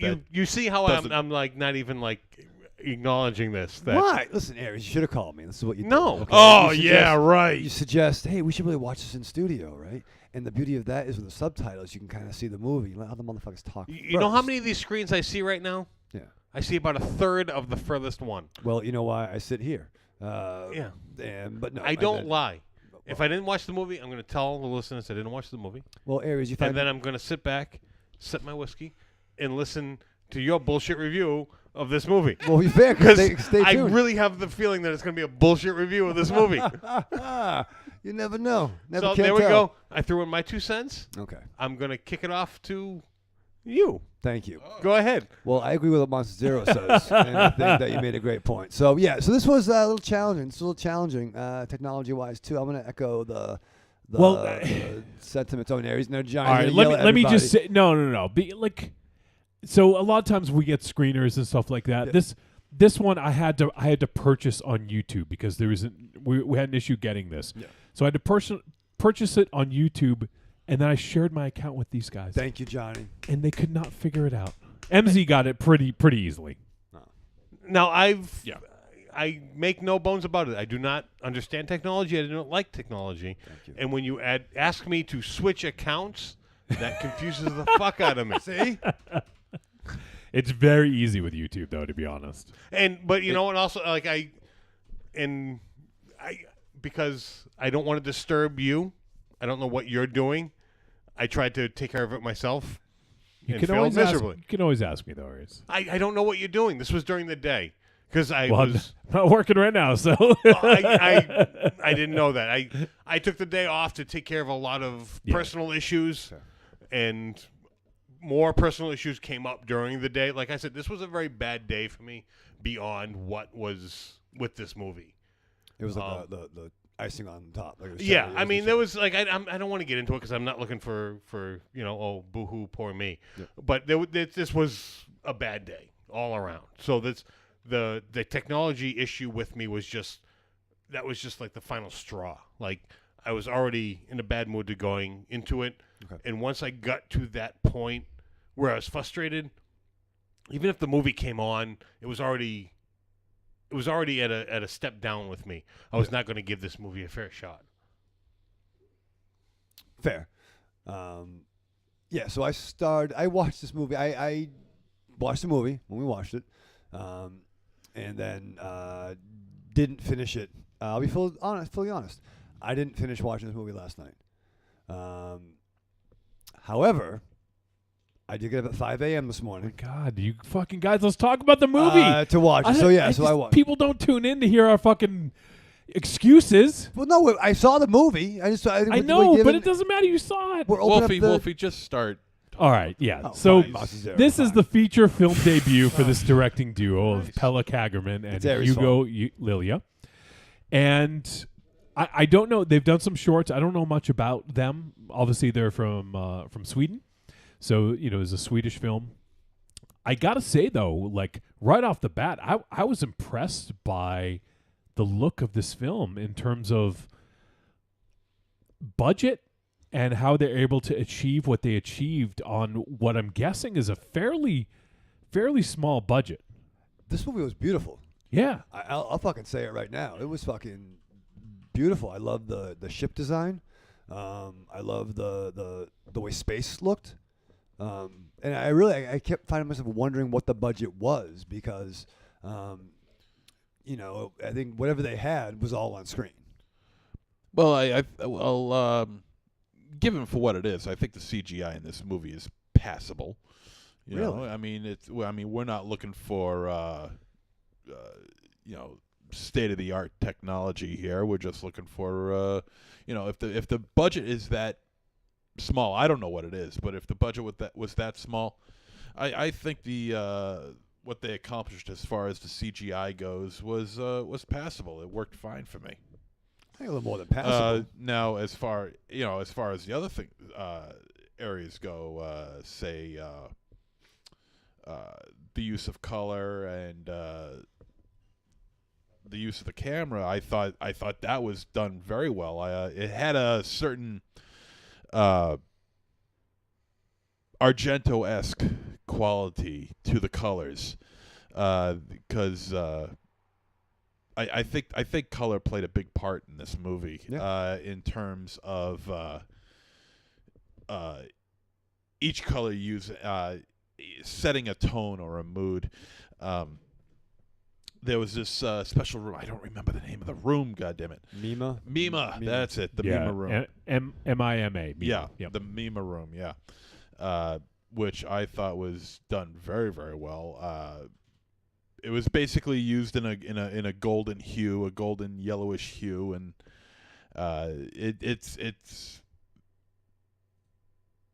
it's really actually quite nice, and for what the use of the Mima room is that it well, actually, I think I'm jumping ahead as far. I think. Well, I mean, I don't want to jump too far ahead because right. Well, I think it starts off basically. It's either 3 hour or 3 day, maybe 3 day. It's a 3 week. 3 week. All right, it's a 3 week tour, from Earth to Mars. Right. It's a 3 week tour and some space junk.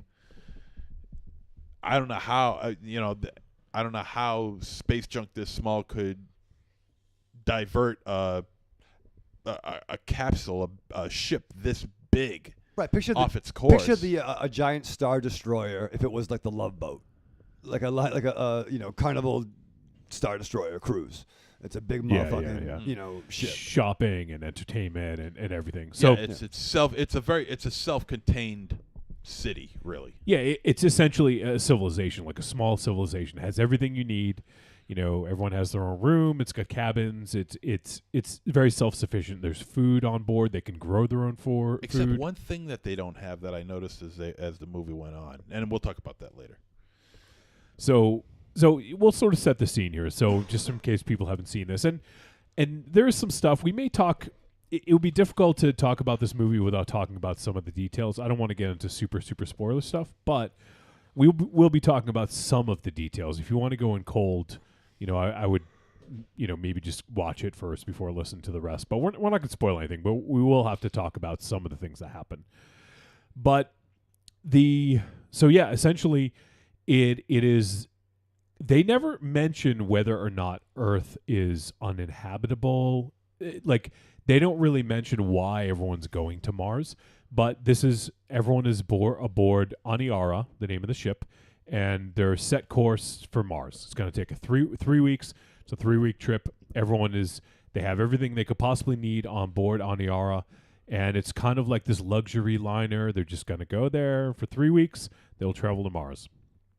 And we follow the main character is played by Emily Johnson, and she's known as the Mima Robin. I don't know if that was actually her name or her role. Like, they never really mention her name because I just assumed that was sort of like the role of the person who runs the Mima. They called her the Robin or the robe. So I don't know, once again, if there's some translation there that I'm just not understanding. But anyway, she ran the Mima room, which we'll get into in a little bit. And so she's this sort of like hopeful character, and you could tell that there may have been some tragedy in her life, and she's kind of moved past it.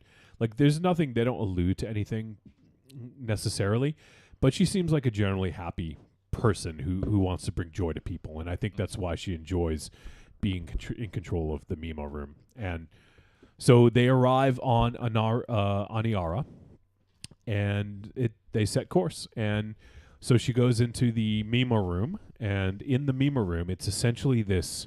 It's almost like a sentient, like AI, in a way that gives off this illuminating light. And what you do is you lay down in the center of the room, and whatever you're thinking, like it's sort of like takes you to your happy place in a way. So, and it's like virtual reality basically.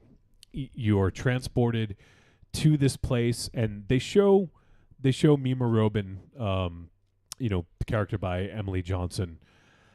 They show her going into it and seeing like she's walking through a forest, and and it's sort of this tranquil sort of feeling of like remembering what Earth was like and being able to just plant your feet on the ground or swim in the lake or whatever, So it's really sort of this tranquil experience, and it really is grounding, I think, to people. But the other thing, which we'll get into a little bit, I think it's also distracting. Right. It's sort of this distraction from all these other problems. So if you're on Aniara for 3 weeks, no big fucking deal. You're just, you go into the Mima room, maybe like people weren't really interested, right? Like at first, right. People even walked away. They're like, yeah, nah, like we're not interested. Right, it's like part of the attraction. They have bars, they have whatnot. So like, yeah, there was like a game room, like fucking Dave and Buster's. Yeah. They said there was like 21 restaurants or something. Like that. Yeah. Right, so if you're on for 3 weeks, you may go down. Like you stay at a hotel for a week, maybe you might use the pool or you might not. You know what I mean? It's there. But they got a pool. I think they got a cathedral in there or something like that. I don't know.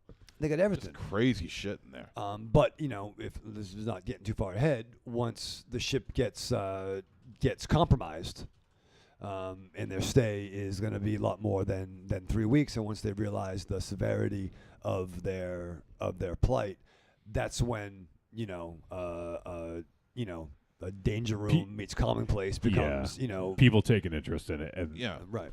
But it doesn't go all out haywire like you think it would. It doesn't.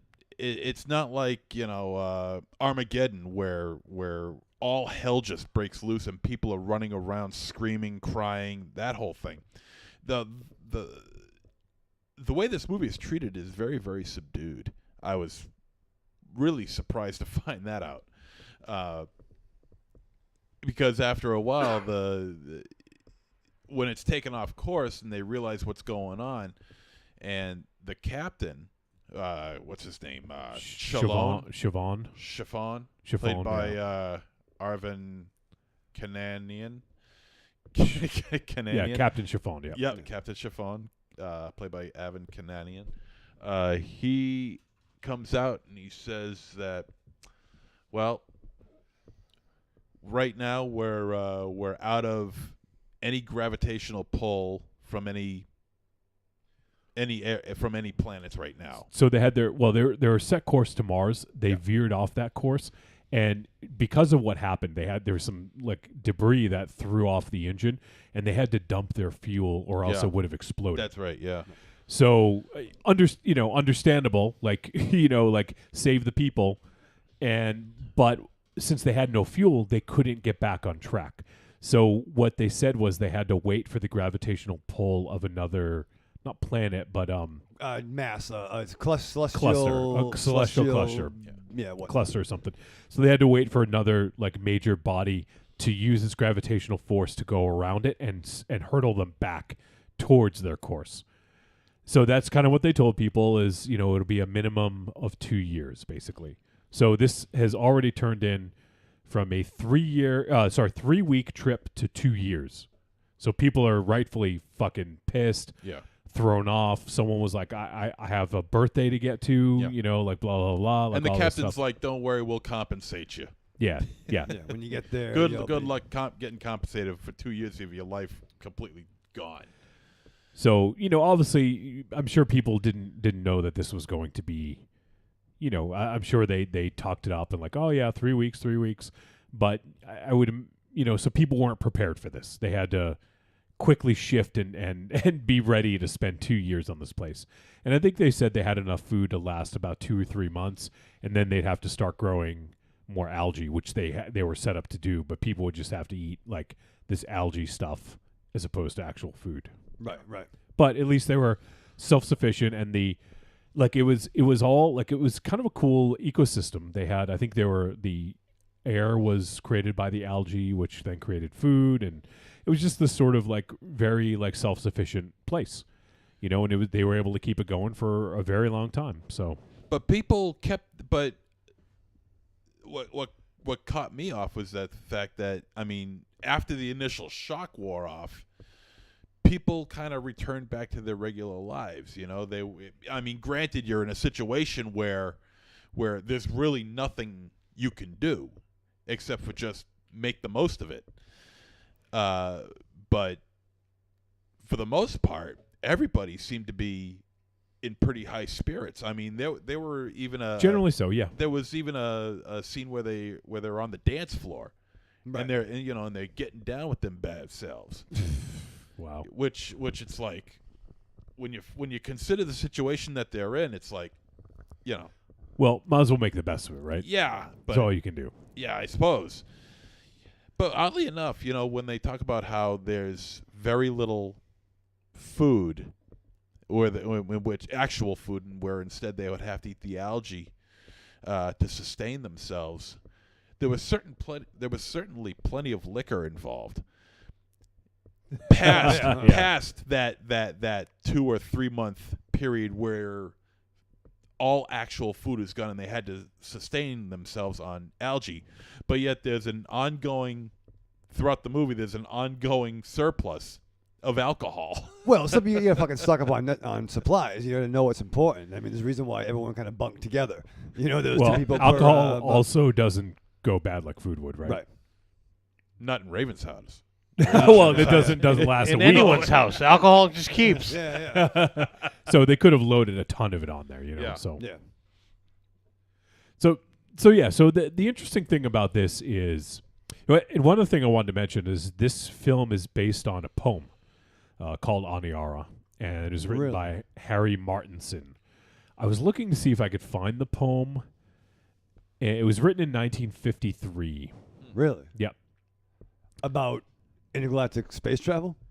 Well, the movie is based on the poem, so yeah. Oh shit, Aries got to contribute. I'm sorry, people weren't dreaming of space travel in the 50s? Well, I don't know. People maybe were dreaming about it in the fucking 1600s. Well, yeah. Well, I don't know. Maybe they were. It could have been. A Chevy or something, like a Chevy that broke down on the pike or something. I don't know. Like I don't know if it was exactly based on a. Well, I'm sure they altered it a little bit to fit modern times. Yeah. Well, plus, it's a poem, so I'm sure there was a lot of like fill in the blanks. Well, I know fuck about poems. Nothing apparently. Yeah. No, I know about poems. They're all about seduction. Wow. So well, anyway, let me just read something from this. It says, so this is just an excerpt from a review of the poem. It says, Aniara is a spaceship gone awry. Originally bound for Mars, the craft is instead launched out of the solar system and into an existential struggle that lends itself more to Teilhard de Chardin or Taoism than pulp science fiction. The cast of characters is large, and in the 102 cantos, the reader is presented with a bewildering array of sensory detail. Here's an excerpt from it. It says, we listen daily to the sonic coins provided every one of us and played through the finger singer worn on the left hand. We trade coins of diverse denominations, and all of them play all that they contain. And though a daima scarcely weighs 1 grain, it plays out like a cricket on each hand, blanching here in this distraction land. Wow. So that's some Isaac Asimov type shit right there. And let's see. So it says Aniara was written in 1953, and though the Cold War has since passed and the space age has a bit of wear and tear to it, one can sense that Martinson is both enthralled and frightened by the age of machines. He is not afraid, however, to package those emotions in black humor. So here's another excerpt.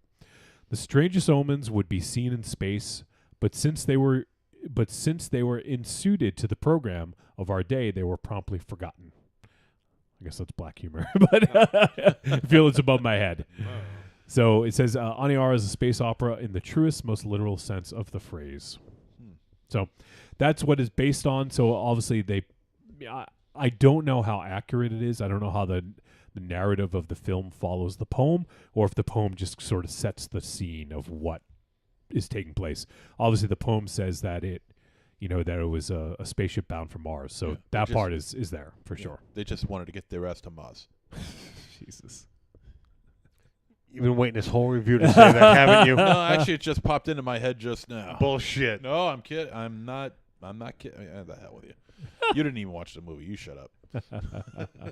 Yeah. Oh, fuck you. I don't hide it. One thing I was thinking while I was watching this movie, and I thought this fairly early on, that I would love to see a behind-the-scenes documentary about this, because I was really impressed with the production design, the amount of people and locations for a seemingly small budget. Like a lot of the space shots, I thought looked really good. Like the ship docking with the Aniara at the beginning, and just a lot of the shots, like it was a very sort of clean, sterile location that they used. So I'd be curious what they used to film it. And I think that the visions in the Mima room were that they interspersed were really good, because it was a good juxtaposition of this sterile spaceship, set to these very tranquil scenes of Earth, which I think really set a nice balance between them. Now, we obviously didn't get a lot of the Mima room for reasons, but I think when they showed it, I think it was really effective, and it definitely it felt more grounding. That hey, we're here in space, but now we're grounded back on Earth. And some people, I mean, not everybody in this movie was able to enjoy the fruits of what this of what Aniara had to offer, because they just went plumb crazy and decided to off themselves. They just couldn't deal with it. And I think they said like 46 suicides or something like that, which is really got to be in 1 month. In 1 month, but, yeah. But that was after another revelation. Yeah. So there was another revelation of like, hey, it may not be the exact time frame we said. Yeah. Right. So there was some more information that leaked out on aboard the Aniara that. Yeah, and I'm afraid to say any more after that, because that's when you start getting into spoiler territory, because after you hear about the possible 2-year time limit that they're going to be finally making their way back, or at least finding a gravitational pull that'll send them back to Earth. Anything after that, I feel, is like real spoiler territory, because there is a lot that goes on here. Yeah, and that's why we'll tiptoe around as much as we can. And now, what I wanted to mention was, where we talk about how this ship has all the amenities that your town or your city would have. There's only one thing that this doesn't have that I noticed when I was watching it, and it kind of bugged me a bit. It kind of bugged me a lot. There were no doctors. I wondered that too. I would think that this would have been placed somewhere in the story. I'd be willing to bet that there were doctors. They had everything. So. But it's an important element, and it was not lost on me either, MZ. Unless maybe mental health would have been nice. Mental health doctors or something. Well, right, someone to psychiatrist, psychologist. I don't know. Maybe they have machines for that, but I think it kind of was important to say that. I think we should have seen some doctors. I mean, we saw an old woman on one of those goddamn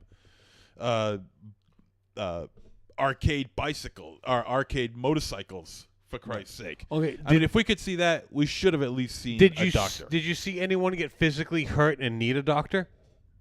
Maybe. I mean, later. Well, yeah. Okay, well then, there wasn't necessarily necessary to the story to show that they were there. Well, I mean, there was people who there was someone who gave birth on there, so there had to have been a doctor. I get what you're saying. I know you get hung up on certain things, but I just don't think that's. I mean that's basic human need. It would be there. Yeah. It's just something that I noticed restaurants. that, I mean, even if it was just a passing thing, like the old lady on the arcade motorcycle, if they showed like somebody, just like a pair of doctors walking down the hallway, that would have sufficed for me. But where there was no doctors, it kind of sticks in my craw that there wasn't any. Did they show a water purification system? That's a different story. Why is that a different story? Well, because there is a water there is a water purification part of the story in this is part of the water purification system, where there is a couple scenes that involve that. Okay, well, yeah, I'm trying to argue with a movie that I haven't seen yet, but the doctor is just a basic human need. It's there. That is number one. If you're creating a ship to travel to another planet, doctor, number one. That's what you're going to have. I would think so. Yeah. So it's just kind of understood. You're going to have a ship captain, you're going to have a doctor, and then fill in the blank. Well, you know what? Small budget. Not so small not to include just one scene. It doesn't matter. It doesn't fucking matter. It sticks in my craw, man. Yeah, apparently. Your craw. I don't think anyone else gives a fuck. Man. Oh, calm down, Wolfie, will you? There were no math teachers, Johnny. I didn't see an English teacher either. No, there was no librarians. Was there a like a gym teacher there? I didn't see someone in gym shorts. How'd they gonna work out, Johnny? The weights don't lift themselves. Well, there was a swimming pool there. There was. There was no there a lifeguard? There was no lifeguards, Johnny. Thank you, Aaron. There was no I think there was. I saw a chair. One. It was up really high. I think there was a lifeguard. Was he licensed? How the hell do I know? Yeah, David Whistle, David Hasselhoff. And even if he did, and even if it was, it'd be in Swedish, so I couldn't read it. I didn't see. So how do you know there wasn't a doctor? How do you know that doctors in the future don't wear like a blue polo?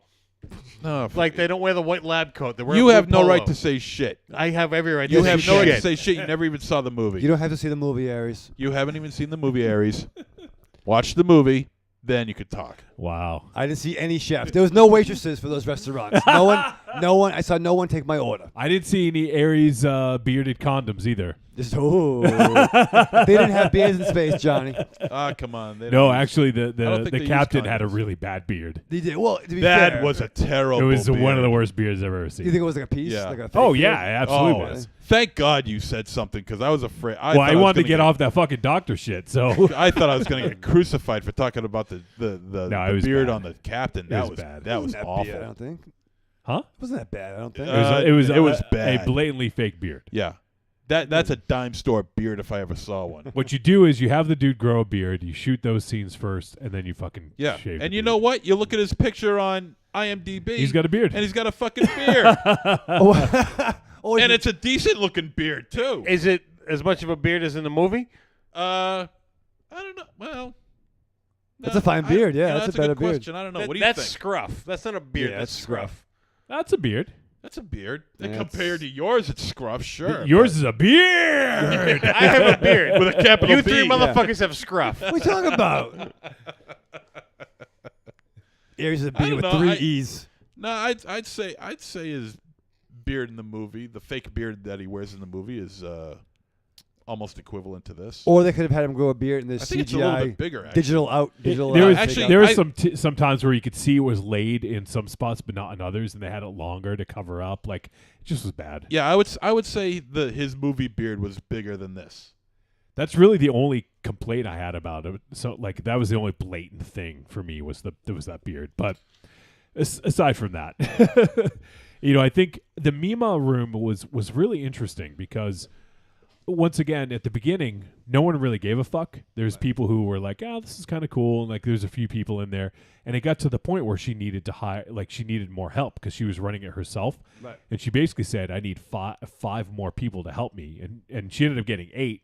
But that's how many people were using this, and so people were using it as an escape because once they had the reality of being on the Aniara for upwards of 2 years or more, now it's like shit. Now we have to deal with, with all these problems where before it was kind of like a 3-week vacation in a way, So I think that was really interesting, the dynamic of how that shifted when it went from 3 weeks to 2 years.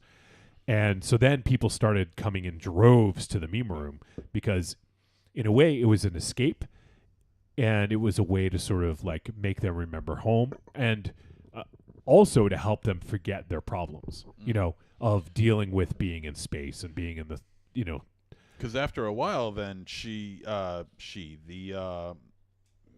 Mima Robin, yeah. She creates this.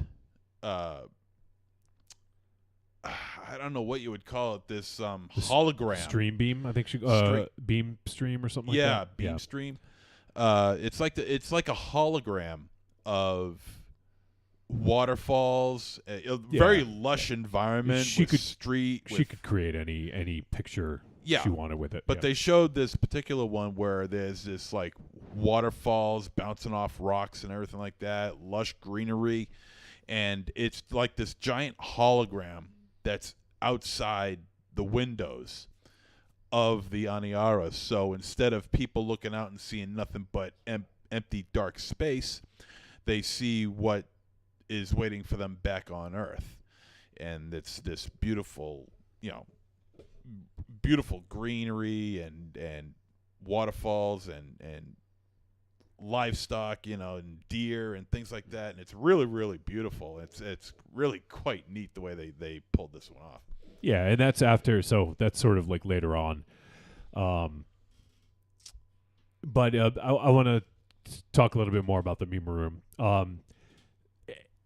And I guess the thing is, I said it was sentient earlier because people are bringing their problems into this room and trying to forget them. And I think what happens is the Mima room sort of takes in all this negative energy that people bring, and it sort of gets overloaded in a way. And I won't say too much more, but I thought that was pretty interesting, and that negativity started seeping into the virtual reality, which I thought was pretty cool. And the one where Mima Robin had her vision, I thought was really cool. Right, at least with the birds. Yeah. So, I thought that was interesting. And once that people had to sort of deal with their problems, that's sort of when things started to go wrong, right? Like that's when they had like the suicides and stuff like that. So things definitely changed, and it's interesting how we as people, when we find technology that works for us, how badly we exploit it. I think that might have been part of that. I don't know if that's sort of what they were going for, but that's sort of what I took from it, was how when we find something that makes our lives easier, we exploit it in ways that maybe weren't intended, right, or have the overuse. And I think there are a lot of there are a lot of parables here for society, or you can definitely do a deep dive into what it represents, society and shit and like that. It certainly talks about how we as a society work around technology today. Right, and it's really, actually, when you really boil it down to what it's telling you, the bare bones, it's kind of scary, really. Oh yeah, because imagine we have technology taking care of our lives. It's going to overrun our lives. Put it this way: imagine being in a car from where we live to Cape Cod, which is about an hour and a half, without any kind of technology. You have to just look at each other, be out of your fucking mind. It's an hour and a half car ride, let alone being over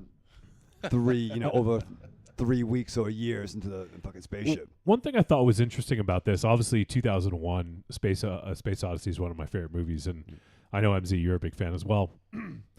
Yes, that's the one with the monkeys, right? The box and the monkeys, right? Yeah. So, but in that movie, it is sort of that's what's going on there is AI sort of going haywire.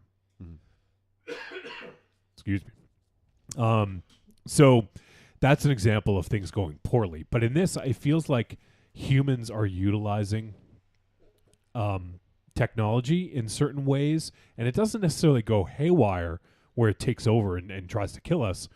In essence, we try to kill each other. You know, like, I thought that was kind of interesting. What's funny, I mean, I didn't think that Earth was a problem watching it. I did have a couple of questions about when the ship was off course that wasn't mentioned.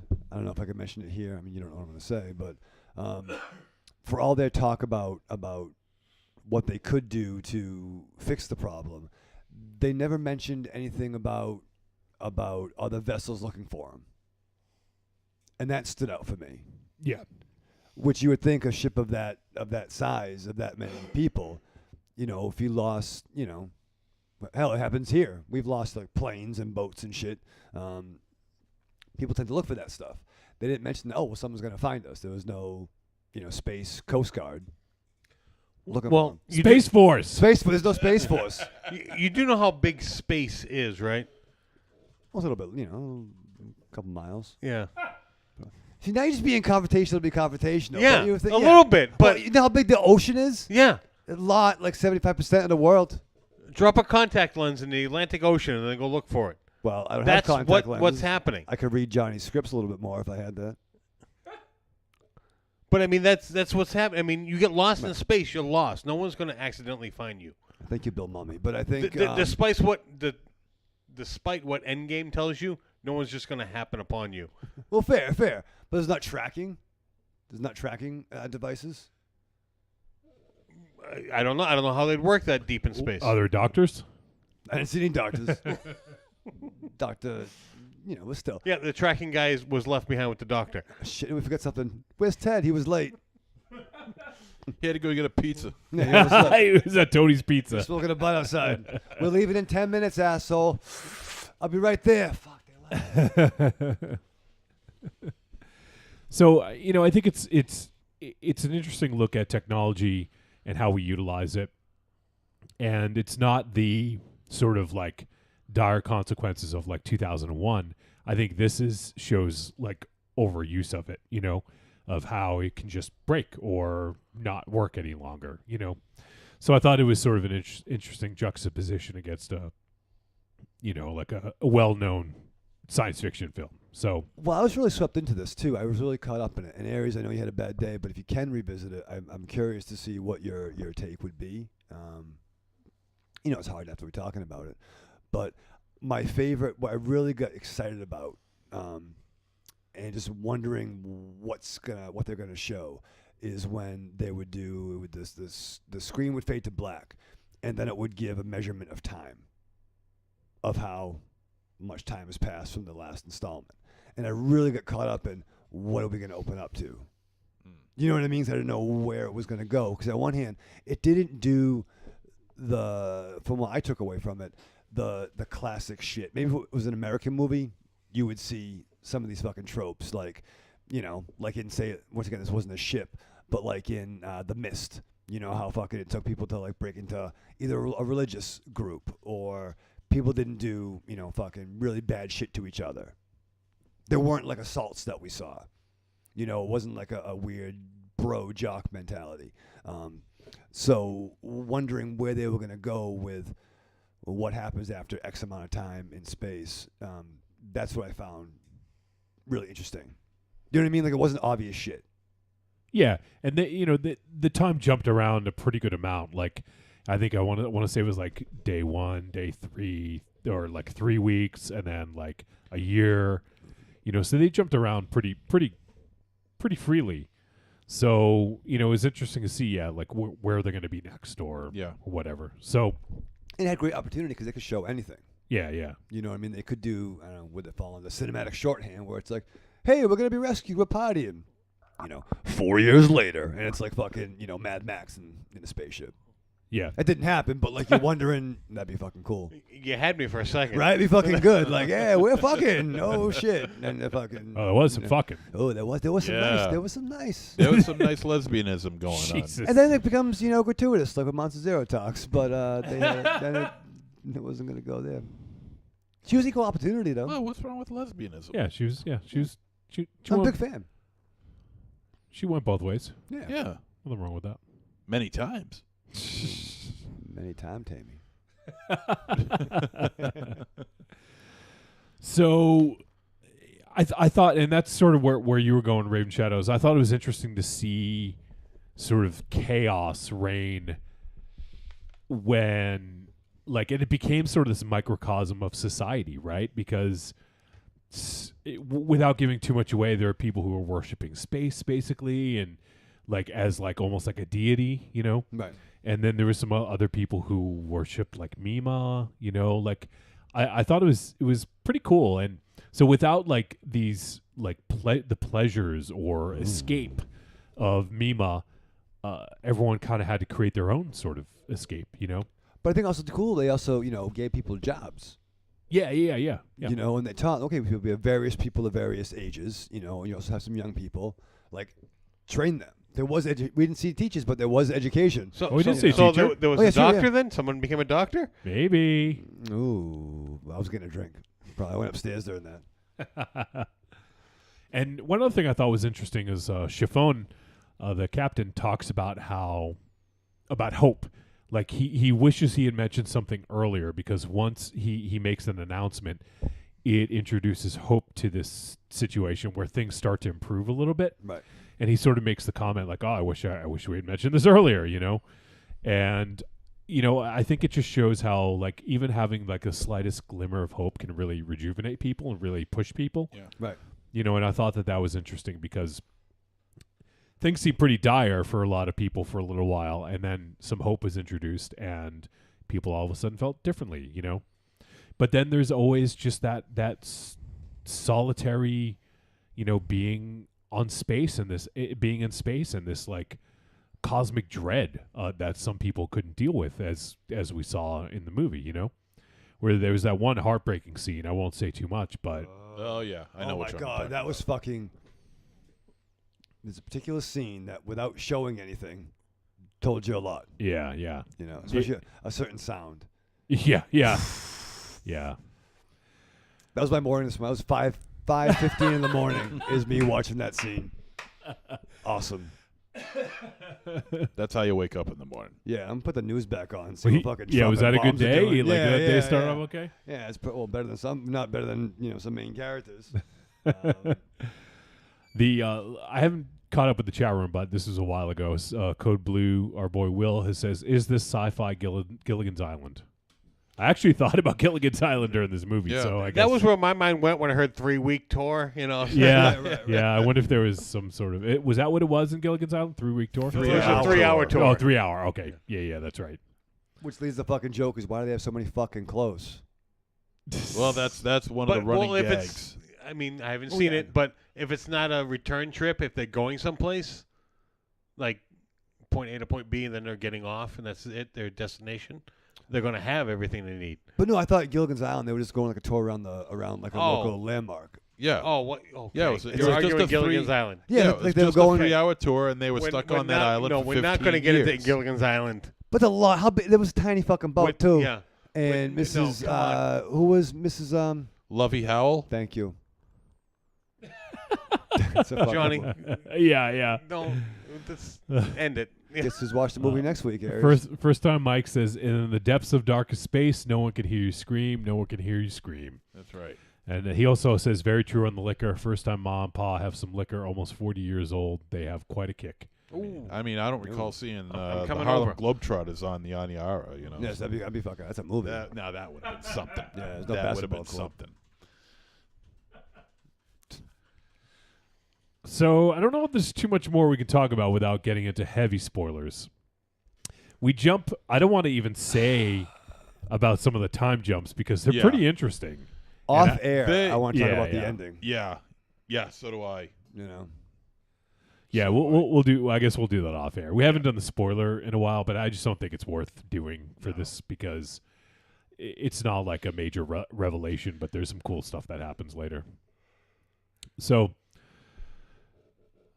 overall, though, I really like the look of this, and I thought it introduced some pretty cool things to think about. You know, and it was sort of this microcosm of civilization in a way, like. It was basically like a little city, and we saw like its birth to, sort of an endpoint in a way. Right.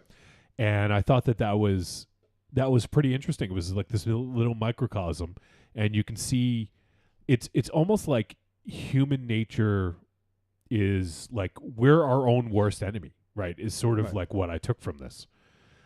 Because, it should have just been this easy sort of 3-week trip, and then it turned into much longer, and humans always just fucking ruin everything, like. Well, it's funny too. They made this giant, technological construction.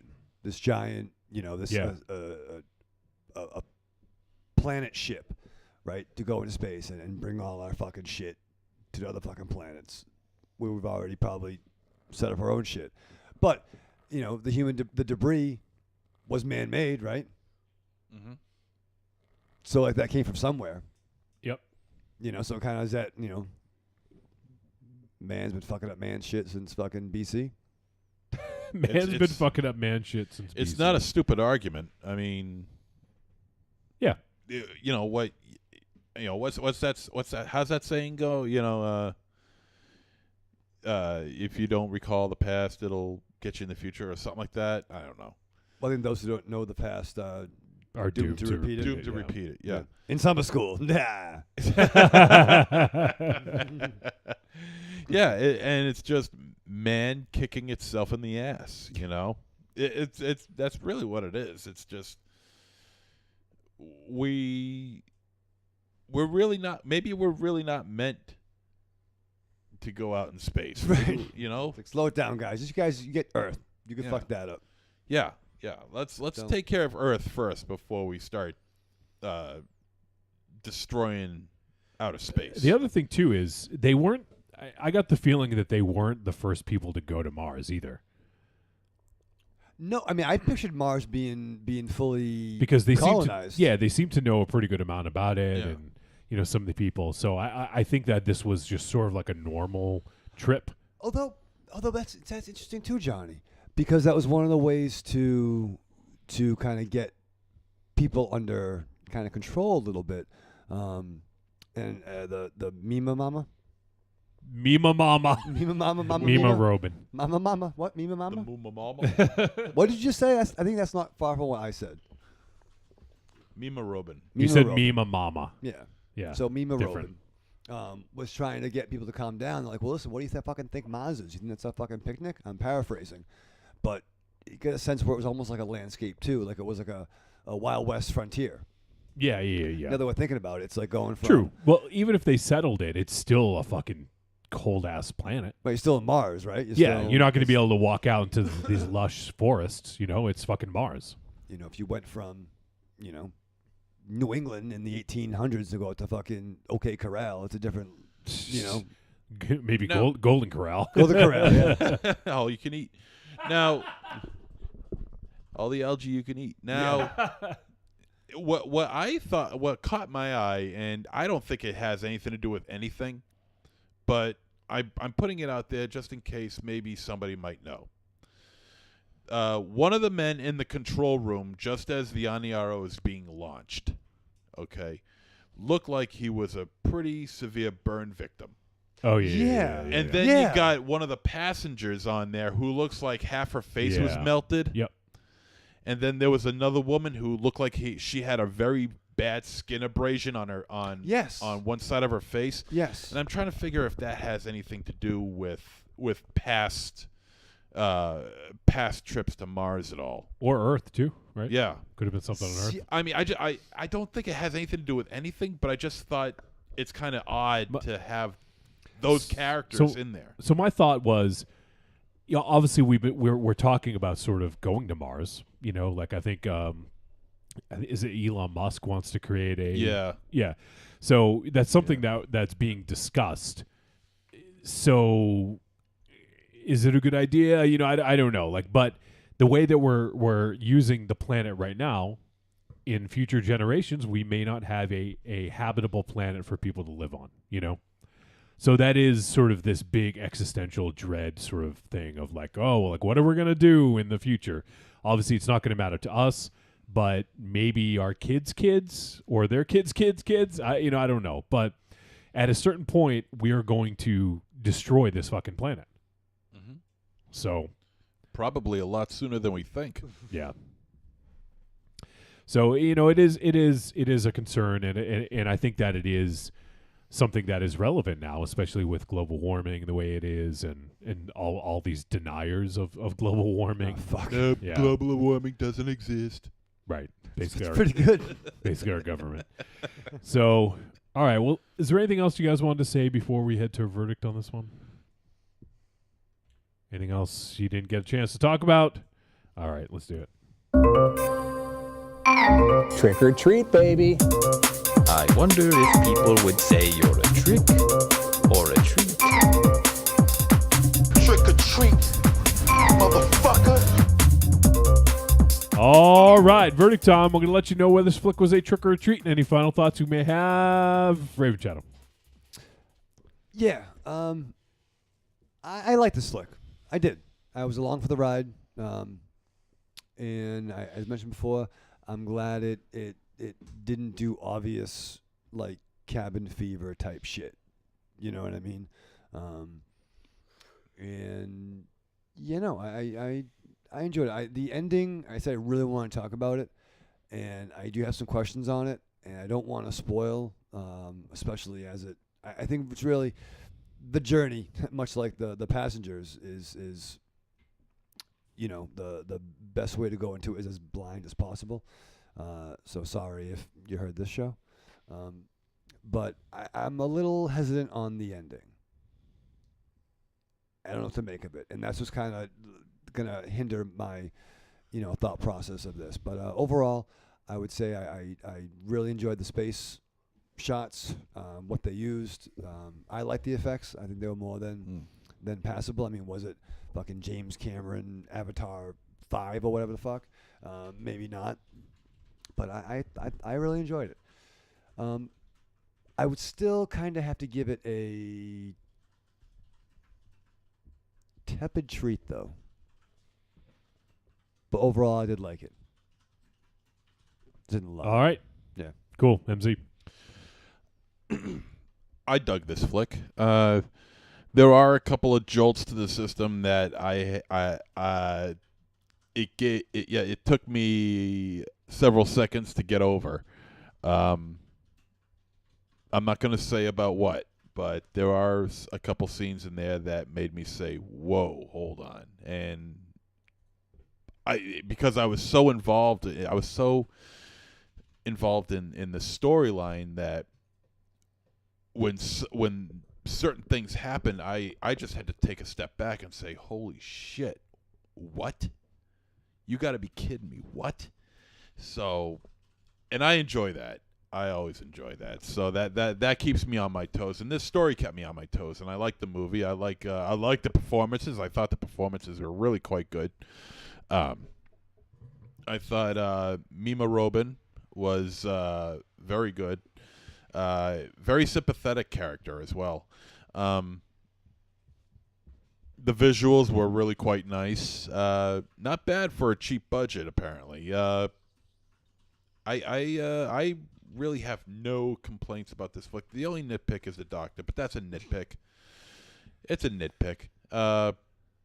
Outside of that, I want to see this again. And yeah, me too. I definitely want to see this again. And yeah, this is a treat. I like this. I like this a lot. All right.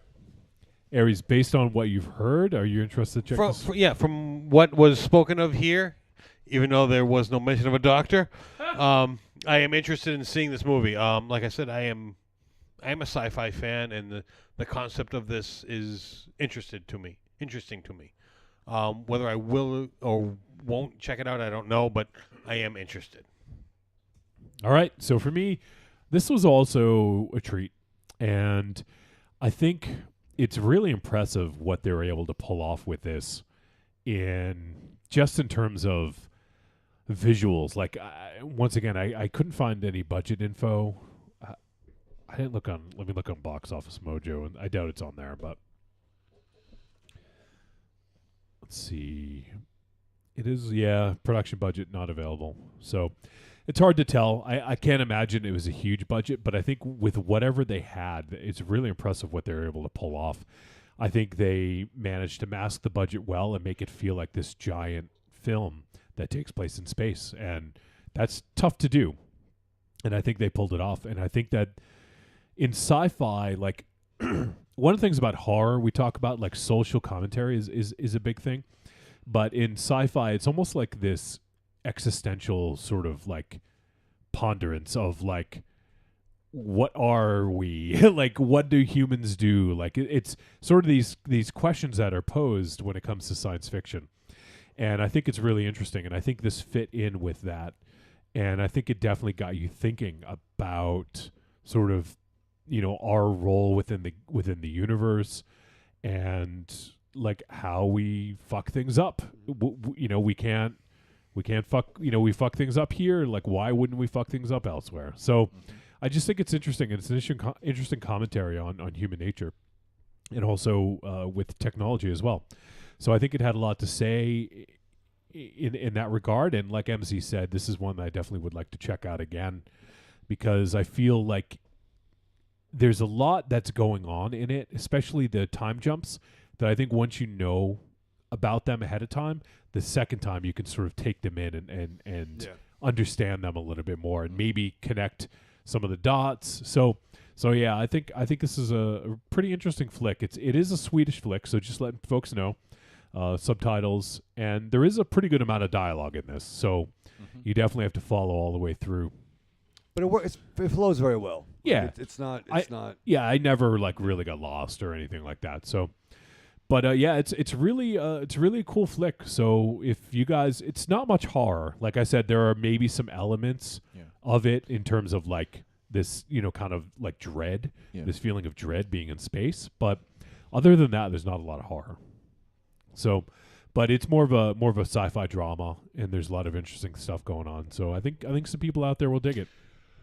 So if anyone out there has seen it and you guys want to give your thoughts, if you know, if you think we're way off base or if you agree with us, feel free to reach out to us. Let us know. podcast@trickortreatradio.com. We'd love to hear from you.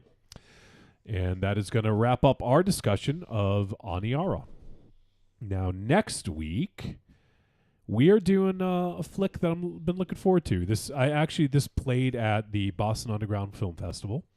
I did not get a chance to screen it there, but I knew that I wanted to do it, so I held off on watching the screener until we had a chance to do it. And it just got released yesterday, I believe, the 28th of May, so it is now available on VOD. And the name of the film is Starfish. Now, this is another drama sci-fi, but it does list horror as one of its subgenres. And the film, the synopsis, a unique, intimate, and honest portrayal of a girl grieving for the loss of her best friend that just happens to take place on the day the world ends as we know it. So I've heard a lot of really interesting feedback about this one on the festival circuits, and it's been getting some pretty good buzz. So, and the person who does the PR for it, like, you know, we get stuff from her fairly often with other films, and she was really repping this one hard. So, so it looks pretty interesting, and we'll be checking out the film Starfish, and it is available on VOD now. So if anyone would like to play along at home, you can go ahead and watch the VOD. Oh wow! What? Well, I'm looking at the cast, and Simon Bamford's in this. And who's that? He is the Butterball Cenobite in Hellraiser. Oh, that's funny. How Can I see him? I think I might know who that is. Can I see the picture? That's not who I thought it was. He's good, Butterbean. It's a good Butterbean. Jesus. Whoa. Wait, you looking at the right film? I don't think he's in that. Starfish. Yeah, from 2019. Oh, nope. There we go. Yeah. Simon Bamford is not in this. No, it's directed by A.T. White. And it stars Virginia Gardner. I don't know. I think I've seen. Has she been on anything else we've done? Babaleo. She was in the 2018 Halloween. No. So. What else was she in? The Runaways on Hulu. I saw that. Wait, is that the Joan Jett movie? Oh no, The Runaways, the Marvel comic, based on the Marvel comic. Yeah, she plays Carolina Dean. You know that character? You know you can look this all up on your phone. Yeah. Do you know Carolina Dean? Yeah, I went to that high school with character? No. Actually, I never read Runaways. Oh, okay. It was one of those books that was really hot. Oh, she was in Monster Party too. For a while, and then it kind of dropped off. Yeah. Brian Oh, came on. okay. Was she the Iris? Oh, I think she was the lead. Maybe. Yeah, so I guess we've seen some films with her. So Yeah. All right, so Starfish is what we're going to watch next week, and make sure it's the one from 2019, guys. Not the one with Not the one Butterball. that Butterbean. Butterbean's No, Butterball. So we're going to check that out next week. And also, we're going to have, unfortunately, we're not going to have the Grand Poobah with us, but Rough House Publishing will be in attendance. Oh, wow. But unfortunately, Derek couldn't make it. At least I don't think he may be able to. He may try to finagle things, but we may not have Derek with us. But someone will be here from Rough House Publishing, and Derek actually left us some presents. Yeah. You guys want to break them out now? Yeah. So he left these for us last night. He's so fucking Awfully cool, nice of him. dude. This is a nice man. These are really cool. He so should not these, be doing this. These great black envelopes. Let's see. These are the dossiers. Yeah, it is like if a we accept dossier. the mission. All right. Oh man. Oh, it's gonna explode in five minutes. Open yours first, MZ. All right, so I'm opening mine up too. What we got? We got a black envelope here with the Rough House logo on it. Whoa! Gore Shriek Resurrectus. Oh, damn. Oh shit. That's awesome. And man. it's signed by the man himself. Yep. This is fucking great, dude. Thank you so much, D-Rook. Oh, wait, it's also numbered. Yeah. Shit. Is there 2 in here? This is so fucking cool. I think. Oh, no, that's... Let me pull the whole thing out. No, that's the card. So I got 91 of 1,000. I had 92 of 1,000. Let me guess. One of you guys is 93. I got a rock. Yeah, I love this cover too, by the way. Oh my god, it's fucking horrifying. So, Gore Shriek Resurrectus. And I know that Derek just has, I think Volume 2 just is available now. Man. So, you guys should... oh, look, there's some goodies in here too. Oh, shit. Oh, damn. Is that a sticker? I think so. That's fucking Yeah. awesome. Oh, look at this. Gore Shriek sticker. That's cool. 86 to 2016, more This stickers. is so badass, dude. America's #1 splatterpunk horror comic. Oh. Yeah, it is. Yeah, this is not safe for work. Don't- this is not WWE. This is remarkably inappropriate, in a very good way. Man, this brings me back. Just seeing Here, Gore I'm going to show the middle of the book. Yeah, there's a sticker. There is Gore Shriek Resurrectus, 1986, 2016. That's a sticker as well. Oh, and man. this is America's #1 splatterpunk horror comic. Yep. D-Rook is doing the art for a story called Hospice, which is pretty rad. Yeah. It's pretty badass shit, man. That is awesome. That is awesome. I got number 94. Let's see, who did this cover? I think this is Bruce Spalding Fuller. Yeah, Fuller. That's the Bruce Spalding Fuller cover. Wow. Good stuff, man. This is fucking awesome, Derek. Which one? Derek, Let's thank see. you so much, dude. What's that? Which cover did you get? Oh, okay. All right. Do we all get the same one? No. He got a different cover. No.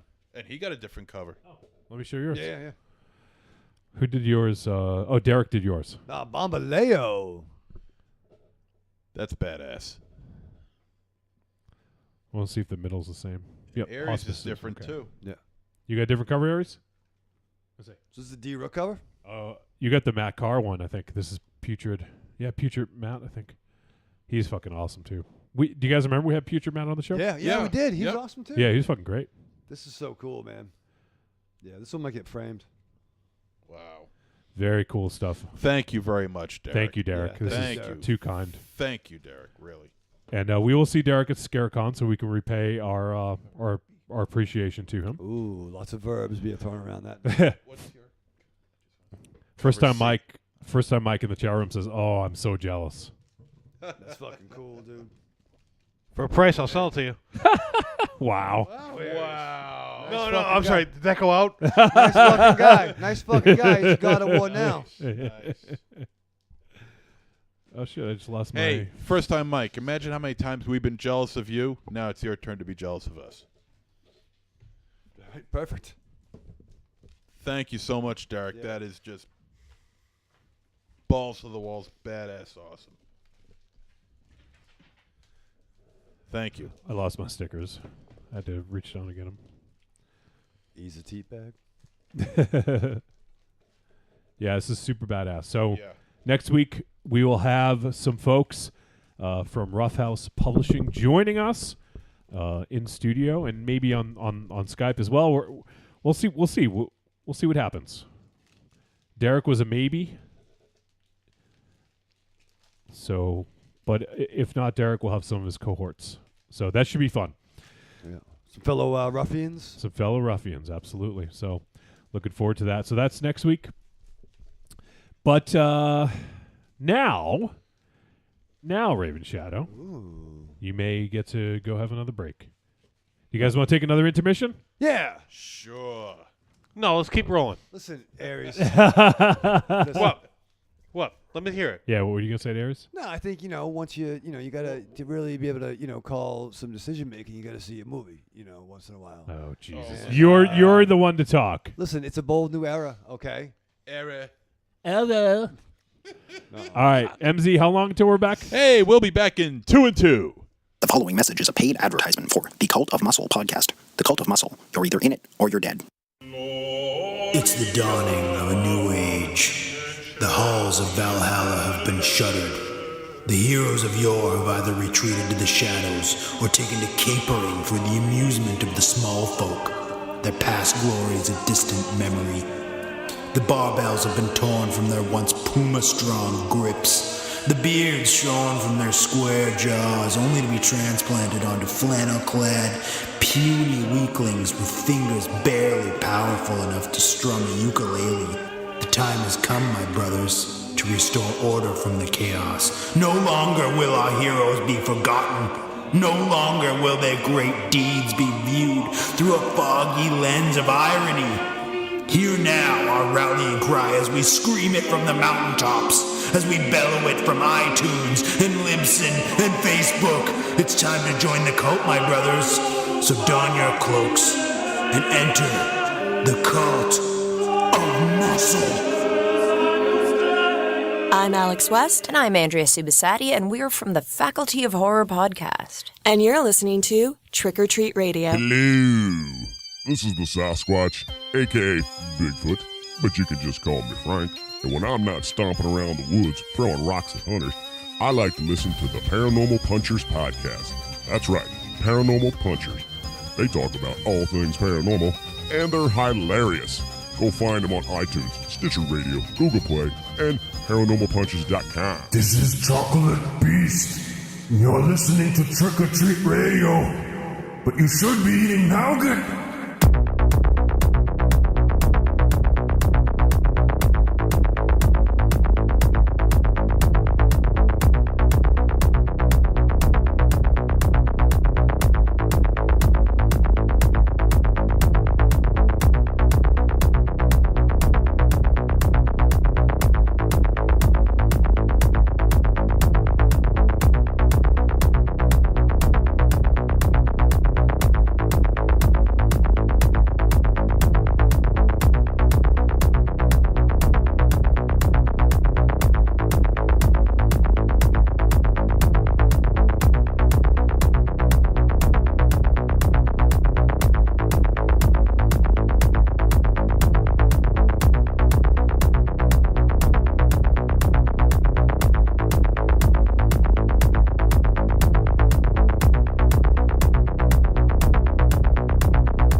And we have returned on Trick or Treat Radio.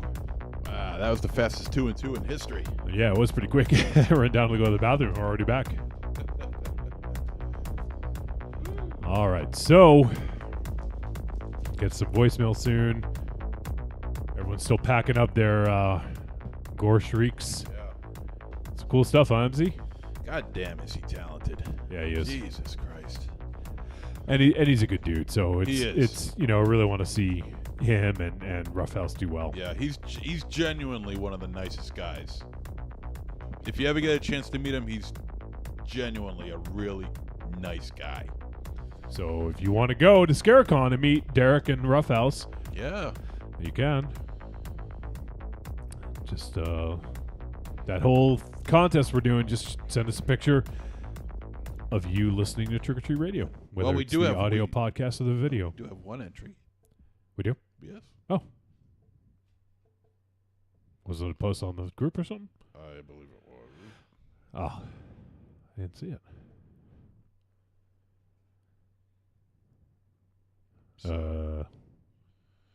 Yeah, right there.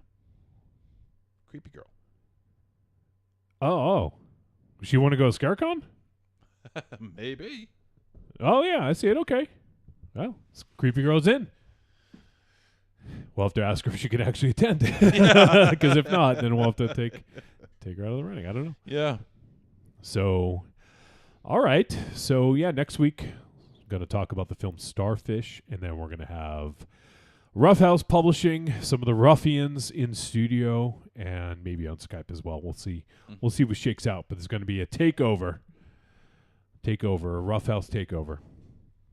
So it should be fun, especially right before Scarecon. We'll have them on board, talk about Scarecon.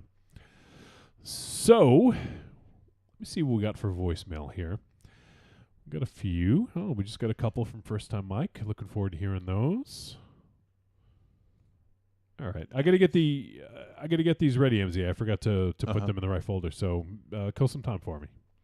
Well, how about this? How about if we talk about some sci-fi horror? Yes, please. Yeah. Well, you know what? Of course, no sci-fi horror list would be complete without Alien. I mean, that's probably the top of everyone's list. The creme de la creme. Yeah. The Dick de la creme. Yeah. Alien is just absolutely magnificent in just about every possible way. It just celebrated its 40th anniversary last week, I believe, or earlier this week, I think, actually. And it just looks fantastic. Every time I watch it, I'm just in awe of it. It's so well made and so original, and H.R. Geiger's H.R. puffin stuff, H.R. puking shit. His phallic monster of the xenomorph is still one of the best creatures ever created, I think. And Ridley Scott's direction in this is just superb. The acting is fantastic. The effects are great. Even the score. The score doesn't really get as much accolades as it should, because it really sets a tone. It really not only in the deep darkness of space where you're all by yourself, but also the terror that's dwelled within the Nostromo rather. And I was also just praising about the high school play, which obviously none of you guys have seen yet, because otherwise you would have brought it up. Nope. And you really should. It's an awful lot of fun. It's a high school play. Take that for what it's worth. But just realize they did a high school play on Alien, for Christ's sake. You know, and that was something that was obviously planned at the very beginning of the school year, and it turned out great, and you really should watch it. So yeah. I mean, I think we'd all be a fool if we didn't list Alien at the very as the very first movie we talk about when discussing sci-fi horror. Yeah, it's definitely on the short list of things you immediately think of, for sure. Now, would you consider Alien 2 a horror? No. That's more action, right? Yeah, that's sci-fi action. It's interesting. I like that they did that, though, because I think it's a great action film. Oh, it's fantastic. Yeah. It's that and Terminator are James Cameron's best films, Probably. Yeah. Oh, now Avatar? Just kidding. You better be kidding. In the chat room, Marion says Pitch Black. Yeah. I think for the 2000s, that's definitely going to be up there. That was actually, I did see that in the theater. I didn't know anything about it, and it completely surprised me. Oh, word. I mean, I saw it in theaters, too. Yeah. And I fucking loved it. Really? Even with Vin Weasel? But he's fine. But he was just that dude. The dude from Pitch Black. But I fucking loved it. I loved the way it was shot and just really came out of nowhere. And it was, it was a nice surprise. Another good movie is Alien Contamination or Contamination. Alien Contamination? Yeah. Luigi Cozzi. Oh, yeah. Italian, Italian flick. Luigi Cozzi. Starring Ian McCulloch. Skip Shea's buddy, Luigi. Yeah.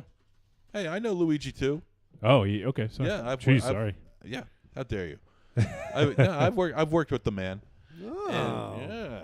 And that is it's a total Alien ripoff, but it's so cheesy and so fun. Not that Alien is anything to sneeze at. Believe me, like I said, I love Alien, but Alien Contamination is just bonkers. It's absolutely bonkers. It's basically an Alien ripoff. I got one that I've been thinking about. I'm dying to rewatch it. Sunshine. I don't know if that counts, but I've never seen it. Yeah, 2007. I know of it. Danny Boyle. The cast is fucking ridiculous. If you let me just interrupt real quick. First time Mike says, "Oh my God, I love Alien Contamination," and Evil Corny also says Sunshine. There you go, Corny Bombaleo. And he also says, first time Mike and Evil Corny says Event Horizon. I still haven't seen that. And I really? hear And it's Marion says Event Horizon. Oh, there you go. So we got 3 for Event Horizon. Go ahead, Richard. But no, nothing. This fucking cast is Cillian Murphy, Chris Evans, Mark Strong, who was by far the best thing about Cillian Greenland. Murphy in a Danny Boyle film. Yeah, that's one of the odds. Who would have guessed? Fucking Michelle Yeoh, Cliff Curtis. Probably should say Michelle Yeoh. Hey, yo, Michelle. Cliff Curtis, who's always that guy in movies. He was the villain in True Lies. Fucking Benedict Wong, my dude.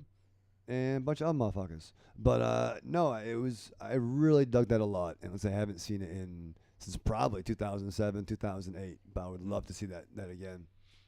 Simple thing about people on a spaceship, isolation, but their goal is to restart the sun because the sun went out. I never heard of it. Really? Oh, come on, dude. Yeah, Sunshine. Check it out. Do a little IMDb. You do a little IMDb. I'm doing an IMDb right now. Just a little bit, though. Anybody else? Sorry, I just started eating a protein bar. So look at you, so big. Would Dark City count? Are there any lagoons in it? there is some nuts. So yeah. Dark City. Yeah, I would. Sort of. Yeah, I would. And that is absolutely one of my favorite movies of all time. Another flick I want to see again. I haven't seen it since we saw it in theaters, Johnny. Me and you. We were the only ones. Really? Remember? Yeah.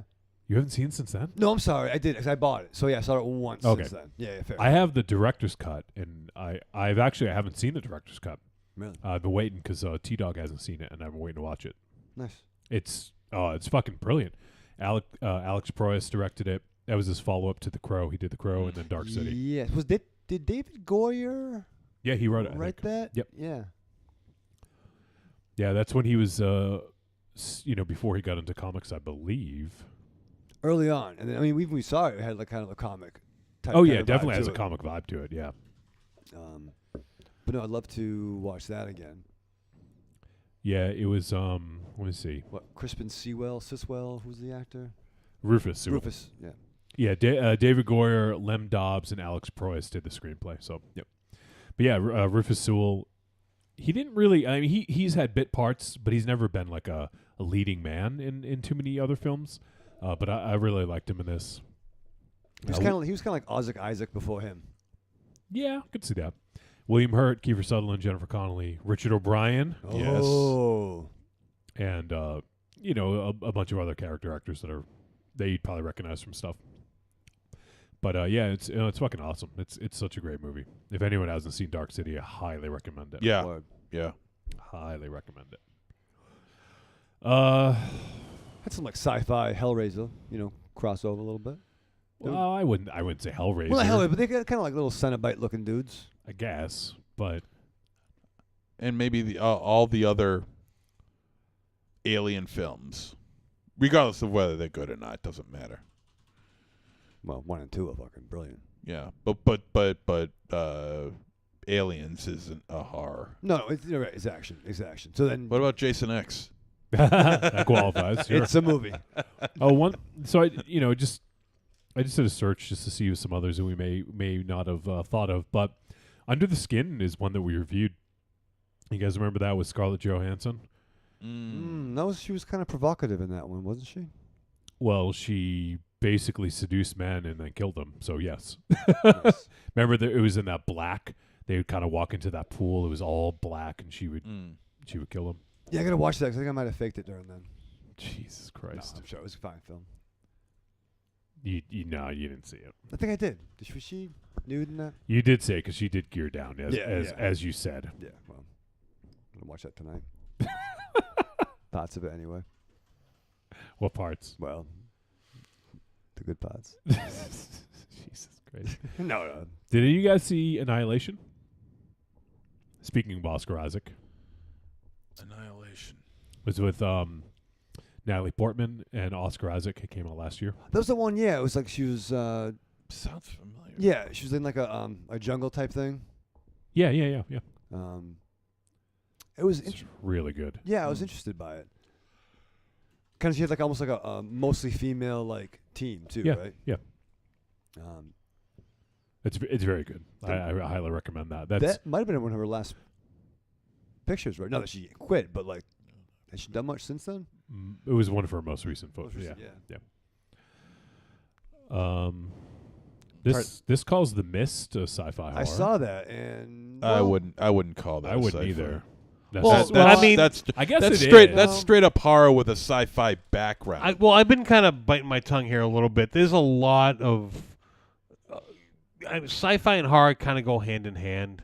I would agree. I mean, there's either the reality-based horror or it's sci-fi horror. Right. I mean, because it's sci-fi is science fiction. Right. It's fictional science. I mean, zombie movies are based on a fictional science, so it's a sci-fi movie. No, zombies aren't a sci-fi movie. It's a fictional science.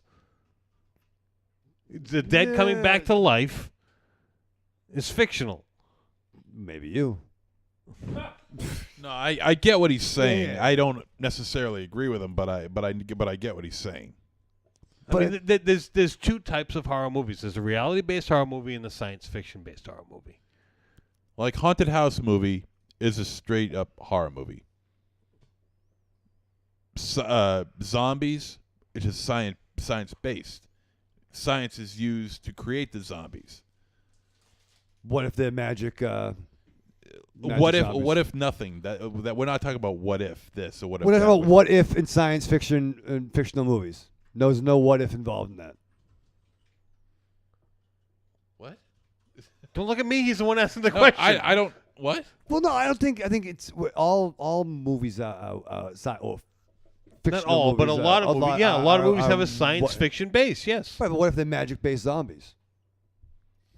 Voodoo magic. Thank you. Okay, voodoo is to used quote the movie Thor. Magic is science that hasn't been proven yet. Verily. Okay. Well, Yeah. fine. Yeah, but I think then you run the risk of kind of like. Then what? I can't think of the smart words. I'm hoping Johnny jumps in, but I think yeah, no. I think yeah. You think what? I think you're wrong. Then prove me wrong. Don't just say I'm wrong. Prove me wrong. You have to argue with him. He loves a good He loves argument. that, yeah, no, but I mean, like, so it's been said before on this show, like, is Predator a science fiction movie or is it a monster movie? Yes. What do you want? It's both. You know, it's there's a monster in it, and it's based on fictional science. So yes, it's a science fiction monster movie. But with that said, wouldn't a movie like, say, Friday the 13th Part 6 be considered a sci-fi horror movie? Because Part 6? Yes. Yeah, because science is you know. Yeah, 6, yes. Electricity 5, is used no. to. No, 5, no. No, I would agree with that. But you would say Part 6 is or any of them, really. 1 and 5 are no. Right. Okay. All right. Like one out of 5 films, I agree or with that. one part 1 and part 5. Part 1 and part 5 are not science fiction movies. I don't know. I know where the he's ending of 1. I know what he's talking. I know what he's meaning. I don't necessarily agree with it to such an extent where I would think that parts, all the other parts are should be considered science fiction. What part of 2 isn't science fiction? Well, the fact that he's always been alive. He drowned. He came back from the dead. That alone makes it science fiction. Well, what brought him back from the dead? I don't know. Nothing, because he was never dead. He sprang up from the lake at the end of 1. First of all, we're veering way off course here, but all the sequels past the first film should, as much as I love them, and I think they're great entertainment, as brainless as they are half the time, shouldn't even really, they're really not even part of it, because because the first film just tells a story about the mother. The mother is the one who does the killing. Jason's gone. Jason's been done for a long time now, for 20 some odd years. It wasn't until the sequel that somebody decided to say, hey, let's bring Jason back. Now, whether or not, any science is used to decide on how he's decided to come back, by the simple has never been by the simple fact that he's brought back science fiction. You just said it. Just plain fiction. Just plain fiction. I wouldn't put science on it. I wouldn't slap a science tag on it yet. I would say it's just pure fiction. Not science fiction. This podcast is pure fiction. You got that right. Some things are fucking very real. It's more than some people may think. Well, what other movies are there? I would say The Fly. Yep. Both versions. Right. Yeah. I was going to say John Carpenter did a lot, right? With obviously he didn't do The Fly, but Life Force. The Thing. Yeah. They Live. Yep. Both versions of that too. True. Of The Fly. Not The Fly, but The Thing and the Thing from Another World. Yep. Obviously, Body Snatchers, Invasion of the Body Snatchers. Yes, both of those too. Yep. The Blob. Okay, both of those too. Yep. Yeah, there you go. I think we found MZ's new catchphrase. There we go, too. Both of those. And it's not a sequel, then it's a completely different movie.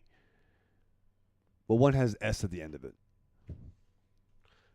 It's sci-fi horror, then it turns into sci-fi action. Because I it still is would go in horror space. sci-fi. No, because it's in space. I don't know, Aries. I'm with you to a point. But I think not. You haven't been with me at all. Well, I really want to be. What you want to be and with me are two different things. We both like aliens, right? So that's good. That's common no, that's ground. not. Don't try to backpedal. Listen, you know what's good? It's completely two different things here. Did you ever see They Live? That's a good movie. Now, is that a sci-fi horror? They Live? That's science fiction to me.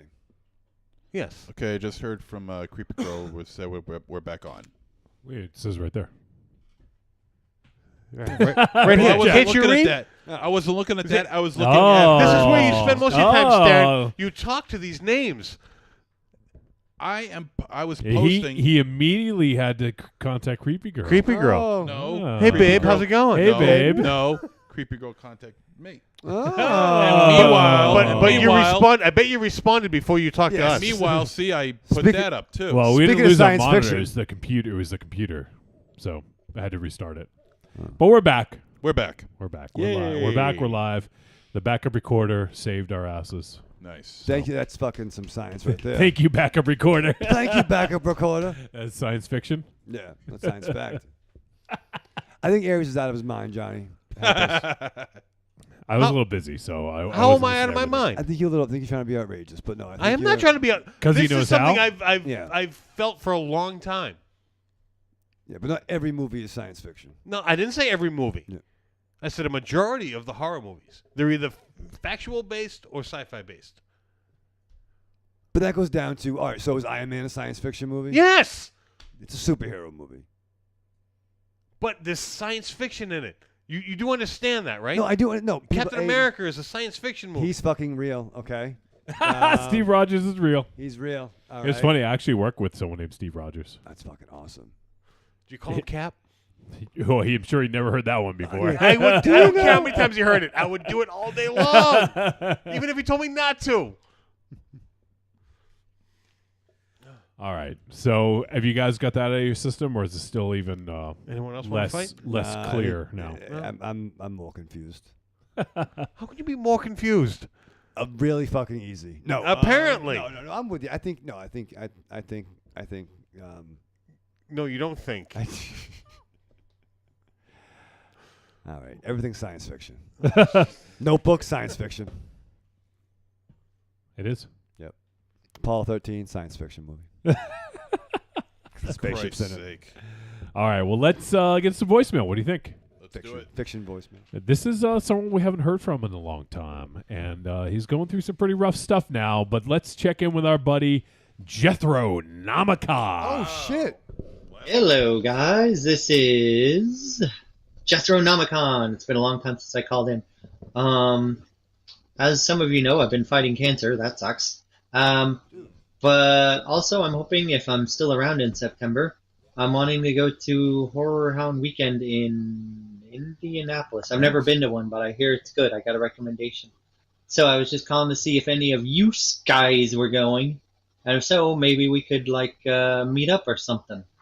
Anyway, let me know, or if any of the regulars want to let me know, maybe we could do something. I think it could be a lot of fun. Anyway, talk to you later, and thanks for all of the very welcome support. It's been pretty rough, and we'll see you later. Bye. Well, first off, it's great to hear from you, Jethro. Yeah. And man, I feel for you. I know you're going through a really rough time right now, and we appreciate you. Even taking the time to call us. Yeah, dude. You Seriously. should be taking care of yourself, and you called into us. But we wish you all the best. We definitely got your back, man. We're rooting for you, and you got this shit. Yeah, man. If Mars can beat it, so can you. So yeah, man, definitely, dude. Obviously, we saw firsthand Mars beat fucking cancer, beat it into submission. Now Jethro's next.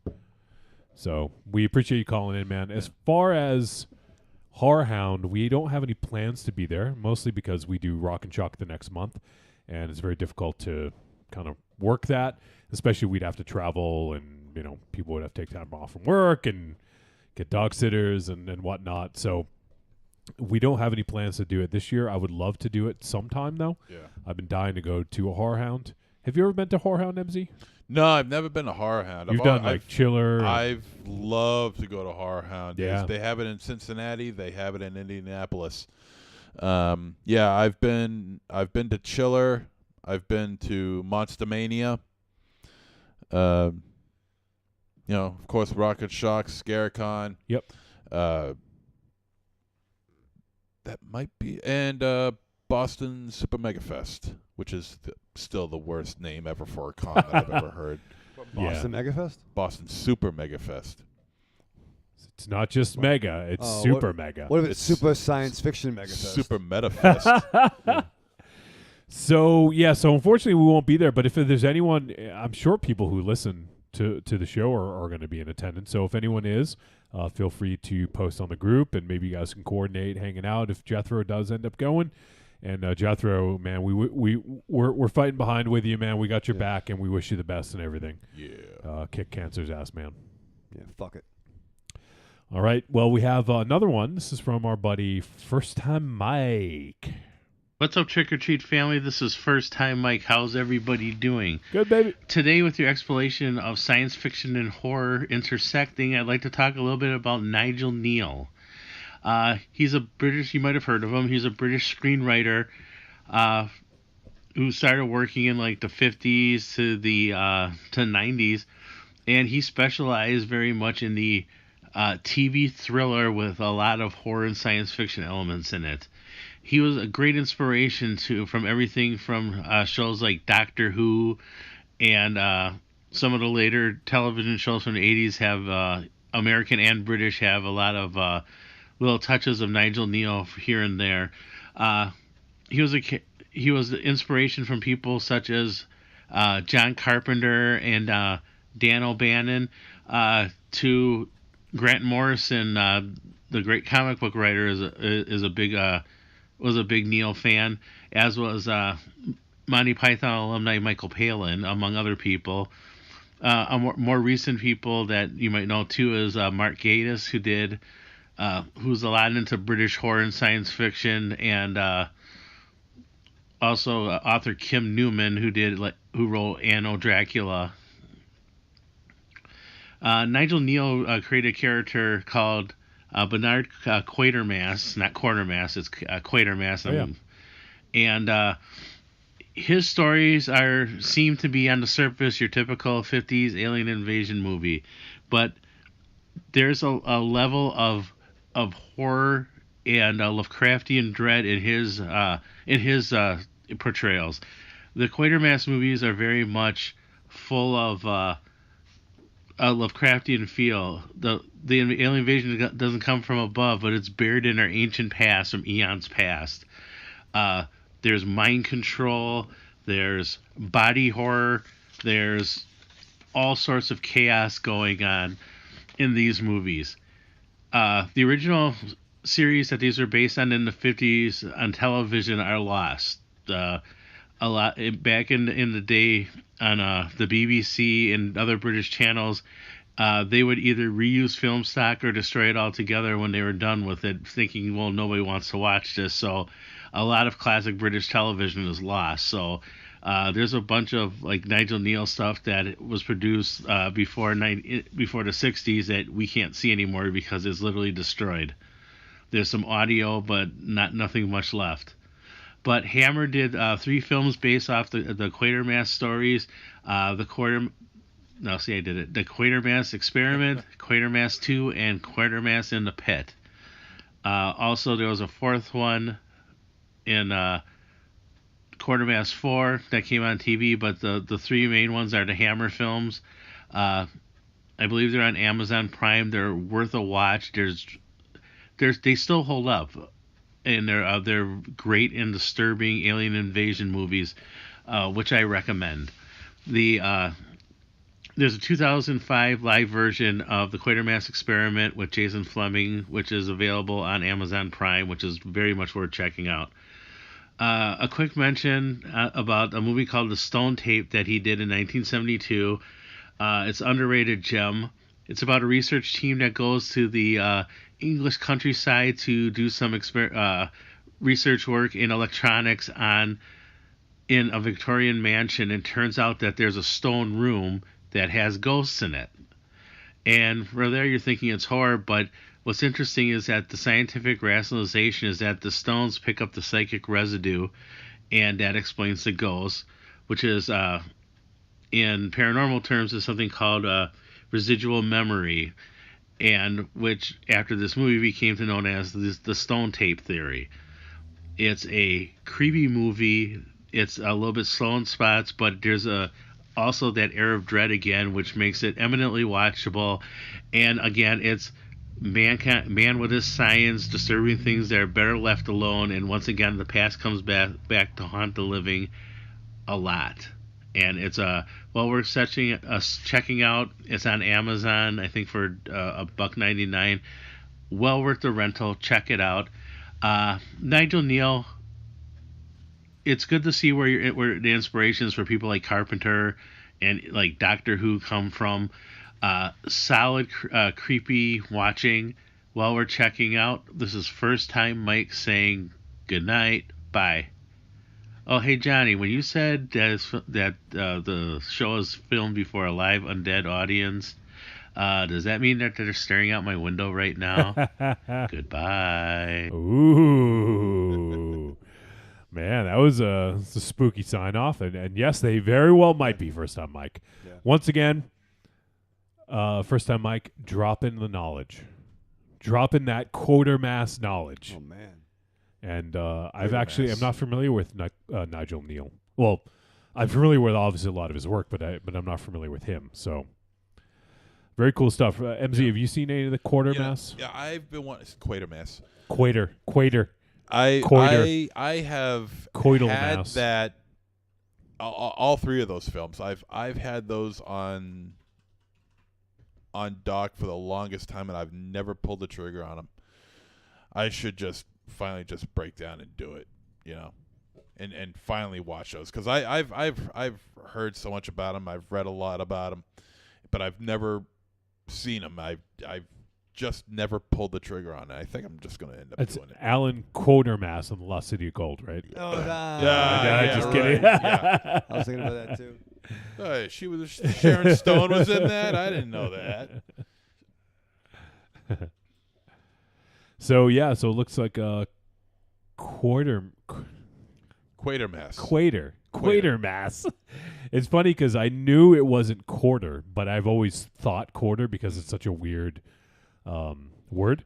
So I've always thought that in my head. But yeah, I've actually never seen any of them either. I know I'm fairly certain that Bernard Herrmann did some of the music for them, because I have a compilation of his music. I believe it was.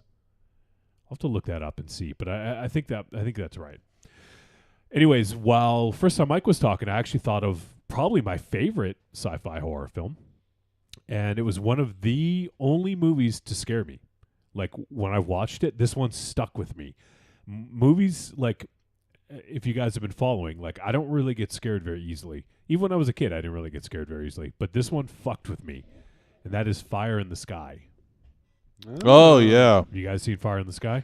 The alien abduction movie. Yes. Well, man, D.B. Sweeney. Yeah, exactly. And Robert Patrick. Yep. Yeah. That's not science fiction, Johnny, because that really happened. It was based on a true story. Well, it actually is. It is based on a true story. That's what I said. Yeah. So I guess maybe you're right. See? What do you think, Aries? He's pissed. A little bit. Just because someone said it happened doesn't mean it's true. The box art. The box and the monkeys. D.B. Sweeney's real. I'm just having fun with him, smashing potatoes. but it is listed as sci-fi horror. Well, actually, it's biography, drama, fantasy. Holy shit! That's what it says? Yeah. Fantasy? Yeah. Yeah. Man. Biography? They put biography and fantasy together? Yeah. See? And it's only PG-13. That fucking scared the shit out of me. I thought that was rated R. Oh, you want to edit this? No. Well, the level of terror doesn't dictate anything with the rating. That's fair. Craig Schaefer was in it. Oh, my boy. And Henry Thomas. Yeah, they were part of his crew, I think. Yeah. I haven't seen the movie in a long time. Should watch it again. See if it still scares me. Watch it together. You want to edit this? Yeah. All of us. Let's come over. All right, First Time Mike. Great hearing from you. We're going to actually hear from First Time Mike again a little bit later. But moving on, we're going to hear from our buddy, Carlitos. Carl. Hey, Trick or Treat Radio. It's Carlitos. How you guys doing? Good, buddy. Johnny Wolfenstein. Yo. What's up? Yo, man. MZ. Yo, dude. Aries. Michael Raven Shadow. Babaleo. Mars. Mars? Yeah, Mars. Oh, yeah. Well, anyway, how you guys doing? Chilling, baby. It's been a while. Yeah, man. I thought I'd call and just say hi and call in and give you guys my favorite sci-fi horror movie. Yeah. But let's just not beat around the bush. It's Alien and The Thing. You know, I mean, it can't get better than those two. And those two are my favorite movies of all time. And I mean, to not say that those are, I'd be lying. But I will maybe throw a B-level movie shout out there. And I'm going to go ahead and say Creature. I love Creature. Oh, yeah. Creature's fun. It's kind of like, it's that kind of B movie you just want to pop in, sit on the couch with your hand partly in your pants, Al Bundy style, with a beer in the other. And have fun and watch. It's a good movie. You got Klaus Kinski in it, being all sleazy and stuff. And that's it, because I don't know who the other actors are. It's got that one lady actress. I don't know her name. I can't remember. She was in Inner Space and The Burbs. She played the Bruce Dern's wife in The Burbs. And I don't know her name. But anyway, yeah, Creature. It's an alien ripoff. It's fun. It's gory. And, yeah, it's a good time. And that's it. I just wanted to just say I'm still out there listening to you guys. Actually, I'm really behind. I moved to a new position at work, and it makes listening to you guys and podcasts in general a little more difficult. So I got to figure out the logistics in that. But just to let you know, I'm still listening, still there, still in the group. Still sweeping. Still hanging out. And that's it, man. You guys have a good night, and I'll talk to you later. Bye. Awesome, Carlitos. Great to hear from you, man. And hopefully that move in work is a move up. Hopefully he's moving up the ladder. Thanks. Or quit. Or quit? What? Yeah, just fuck him, man. Fuck him. He just got a new promotion. It will sound like a promotion. Yeah, tell him you don't fucking need it. I'm listening to my favorite shows. I'm going to watch movies. That's all I'll do. Fuck wow. him. I'll learn them. It's all going sabbatical. But you know what's funny is he mentions the film Creature. Do you guys remember that we reviewed that? I'm trying to remember. Way back on episode 8. Yeah, that was a long ass time Episode ago. 8. I don't think you even reviewed it, Raven Shadow. No, I think I was just on for the second segment, yeah. I didn't even watch movies at that time. At the time, it was just MZ and Mars that were watching the movies, and they would talk about them. Because I don't think I've even seen Creature. I think I actually started with the next episode 9. We did Detective D and the Mystery of the Phantom Flame. I think that's the one where I started watching them with you guys. Wow. Because then we did another movie called Episode 50. Do you remember that? The name of the movie was Episode 50. And then we did Sugar Hill, which is the infamous Sugar Hill. Yep. Because that might have been the first movie that I watched. You didn't watch Sugar Hill, is that right, MZ? Was that the big infamous part? Yeah, because for some reason my internet wasn't working right. Oh. And then we did Hardware, Humanity, Class of Nukem High, Hell Driver, Blood Pigs. Man, those early days were weird. We just randomly picked movies, I think. Yeah. So. Yeah.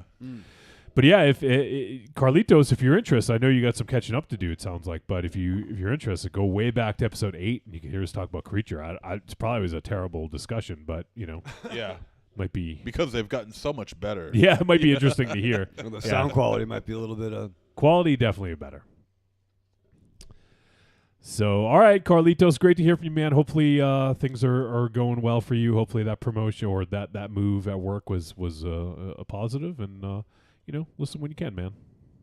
We like having you out there. We like knowing you out there, and we like hearing from you. All right, so we have a couple more voicemail.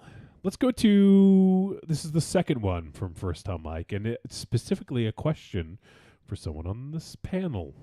This is First Time Mike. I have a question for Aries, God of War and America's Sweetheart.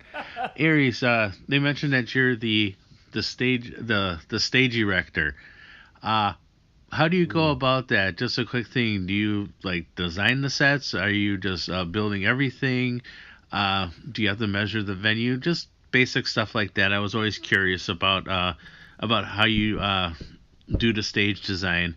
I used to help my friend's band set up with like the speaker, just a basic speaker system, and help my friend set up the drums. But I'm just curious what you do with the stage handling. So this is first time Mike saying bye.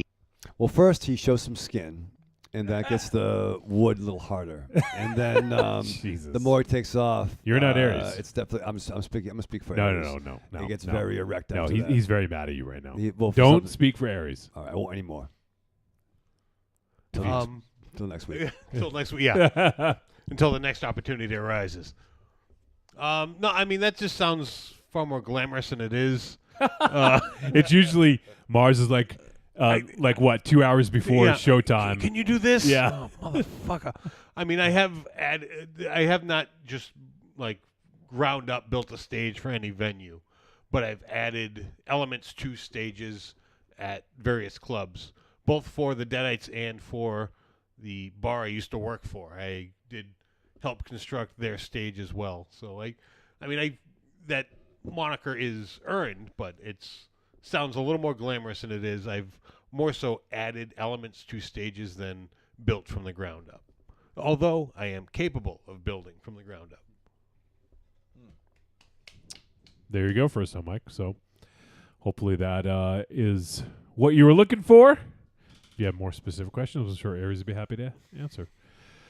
All right, and Creepy Girl says Barbarella. Would you call that horror? No, that's strict sci-fi. Yeah, I call it sci-fi. Sexy sci-fi. First time Mike says, I do that all the time with the quarter mass, too. You want to say quarter. He says, Klaus Kinski. Yeah. All right, and the mad genius. Finally, if this guy isn't already going to Scaricon, I hope to see his pretty mug posing for a photo, because I think he might be interested in going. I know he's in the area, and that would be Pabst. Hey guys, it's Paps. I just calling in. I'm like super fucking behind on episodes lately, but I just wanted to weigh in a little bit on what you guys had talked about a week or maybe like 2 weeks ago at this point about with New French Extremity and what your favorite is. Now, MZ had kind of talked about Inside and said that like he felt like he couldn't really relate to it as much, and that's why he liked Martyrs. And I actually kind of go the other way a little bit, and I think Inside is a way better film than Martyrs is, I think, because I could relate to it at the time. Now, like, I can't get pregnant, so I don't have that. But I've watched that movie 2 times, which personally, is enough for me.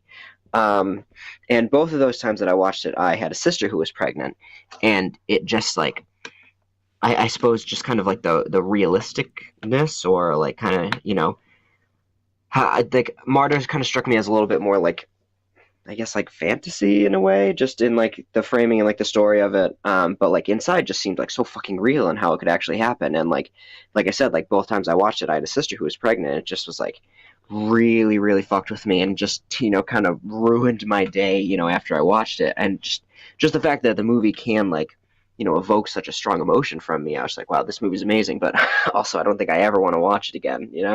I watched it once with Fabio Frizzi back, I think, around the time that it came out, and then I watched it again in college when I was writing a essay for my humor, horror, and social change class, which was fucking awesome. But yeah, that's about good for me. I think 2, and that's it. But yeah, like I've seen Martyrs, I've seen High Tension. I've not seen Frontiers yet, and I'm really kicking myself that I didn't watch it while it was on Shudder, and now it's not. But I'm hoping to catch that one at some point soon. But yeah, that's about it. I hope you guys have a good show. Probably going to be leaving a couple more voicemails in the near future, or even by the time you get this. We'll see. All right, peace. All right, Pabst. Thanks, man. And it is interesting perspective, and obviously we can't get pregnant, but he did have someone close to him that was pregnant, so I could certainly see, sort of the emotional connection there, Mm-hmm.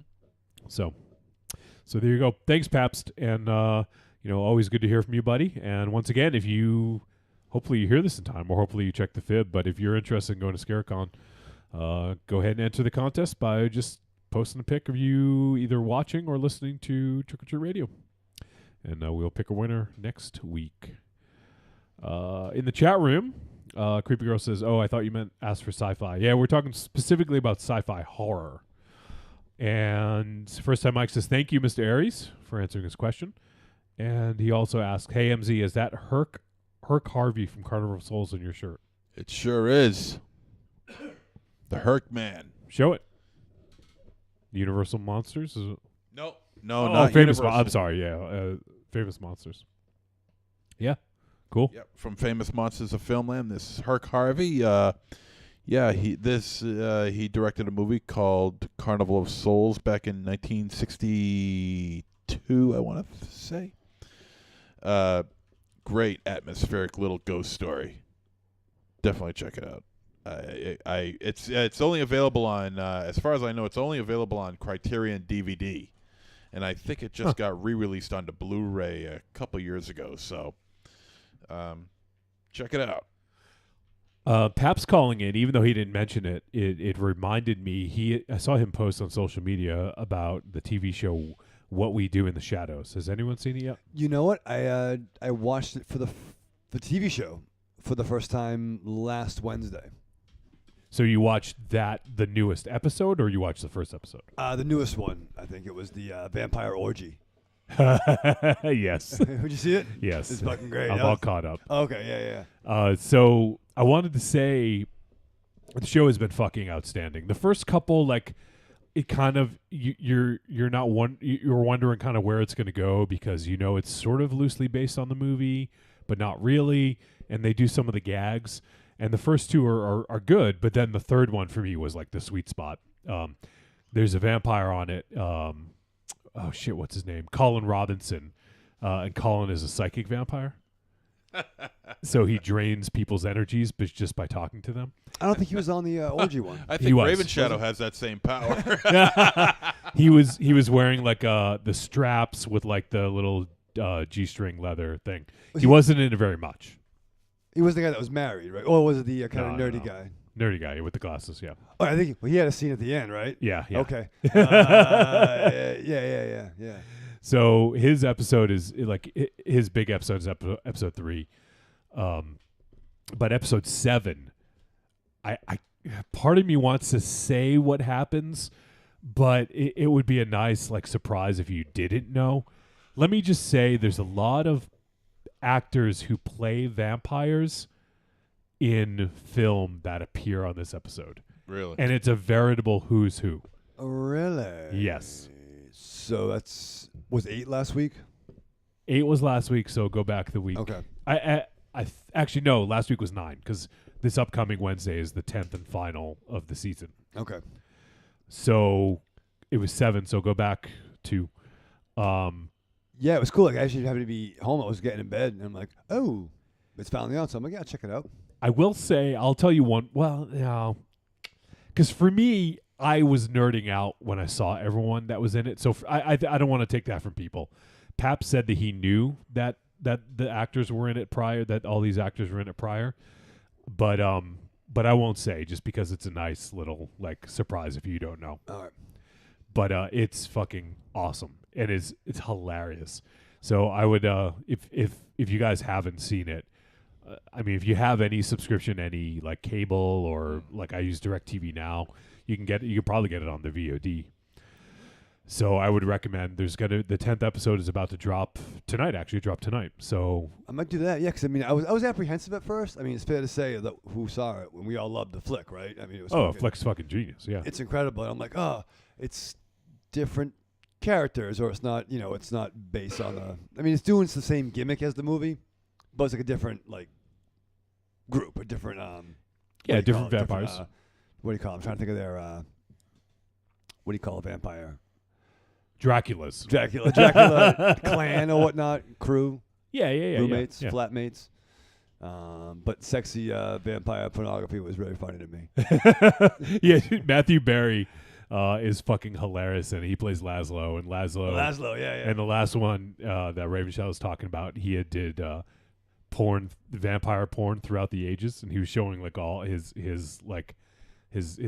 new lover like all his videos. And like from like the 50s to like the 70s to the 80s to the 90s, like all these different styles of porn. To 90s, like silent film porn. Yes. To like 90210 like vampire porn parody. But the gimmick is that he was doing vampire porn from all these decades. Yeah, That was great. And what was it? They have this big orgy and The big orgy, yeah. It's better. If a vampire hosts a bad orgy, they'll just want to kill themselves. People hate them. Yeah. We don't even say their names. It's like, Mike. Fucking Mike. It's a really funny show, and it was created by Taika Waititi and Jermaine Clement. So they have a hand in it. They're the producers, and they've also written and directed shows like that one I'm talking about, episode 7. Was written by Jermaine Clement and directed by Taika Waititi. Oh, word! All right, cool. So they're kind of like they do a few here and there, but they're executive producers. So they're involved like all the way around. So good. Yeah, so it's not just like a cash grab or like knockoff or something like that. If you can watch, not that like standalone, they can still be funny, but I'd watch them in order because there is sort of a little bit of a through line of an arc. Yeah. Yeah. It's one of those like, it's on. Like I'm up. Fuck it. I'll just So like Ender's Game, basically. I'm gonna watch the last 30 minutes of Ender's Game. No, I was very excited 'cause I'm like, it's at 1:30 at 2. I'm gonna be up. I'm gonna smoke a bowl. I'm gonna just be with my thoughts. And it was nice. It was nice. That fucking Ender's Game thing. You're out of your fucking mind. So Creepy Girl wants to know, hey, are all you guys going to watch the new Joe Hill show, Nosferatu? Does anyone have any? I'm curious. I'm interested. I don't know I forget what channel it's on. Either AMC, I might think. give it a look. Oh yeah, I think it is AMC actually. You might give something called Nosferatu a look. I know, right? Yeah, I'm curious. And it's for those who don't know, Joe Hill is Stephen King's son. Yeah. Is that based on a book though? Yeah, he wrote a book called Nosferatu. He did. Okay, yeah. Yeah, he's the one. He's the kid at the beginning and end of Creepshow. Oh yeah, that's right.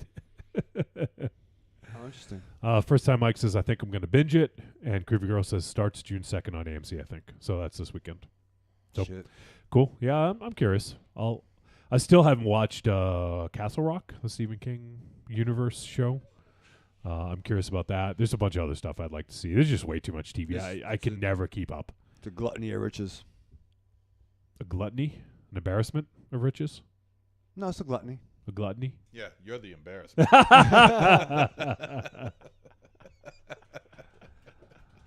So, was there any other sci-fi horror you guys wanted to mention? Because we're going to wrap things up. No. I think that was it. Let me just double check. I think we get all the voicemail in as well. Yep. All the voicemail. What'd you do, Aries? What? That's weird. I took my headphones off. I know, and we lost the camera feed. Last time I thought you did something when the camera went out too. See? Aries is fucking up everybody. Yeah, what'd you do, man? I just took my headphones off. Don't do that. Put them on. That was weird. Literally, you took your headphones off and we lost the camera feed for a sec. Creepy Girl says Castle Rock was good, then it fizzled out at the end. Meh. Meh. All right, before anything else goes wrong, we should probably fucking end this. So let's go around the room and say goodbye, MZ. Arrivederci, douchebags. Rave Shadow. Live fast, love hard, die with your mask on. Destroyer of technology, Aries. Yeah, we'll see everyone next week. Maybe. Yeah. If Aries doesn't destroy everything. So we appreciate everyone tuning in. Once again, Patreon.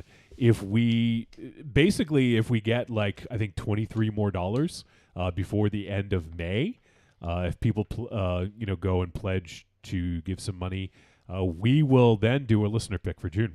So, and then we'll add some really cool stuff to the prize winner for the prize box. Yeah. So if you guys haven't done so, go check out Patreon, patreon.com/trickortreatradio, and consider helping us out. Helping keep the lights on, helping keep everything going, helping everything running. And also next week, we're going to be talking about the film Starfish, and we're going to have members of Rough House Publishing hanging out with us. Should be fun. And then Scarecon's coming up. We have the little giveaway going on. So if you want to go to Scarecon, if you can make it to Scarecon in Framingham, Massachusetts, June 7th, 8th, and 9th, all you got to do, send us a photo of you listening to the podcast, Trick or Treat Radio, or the video feed. And you can email it, podcast@trickortreatradio.com, or post it on any of our social media.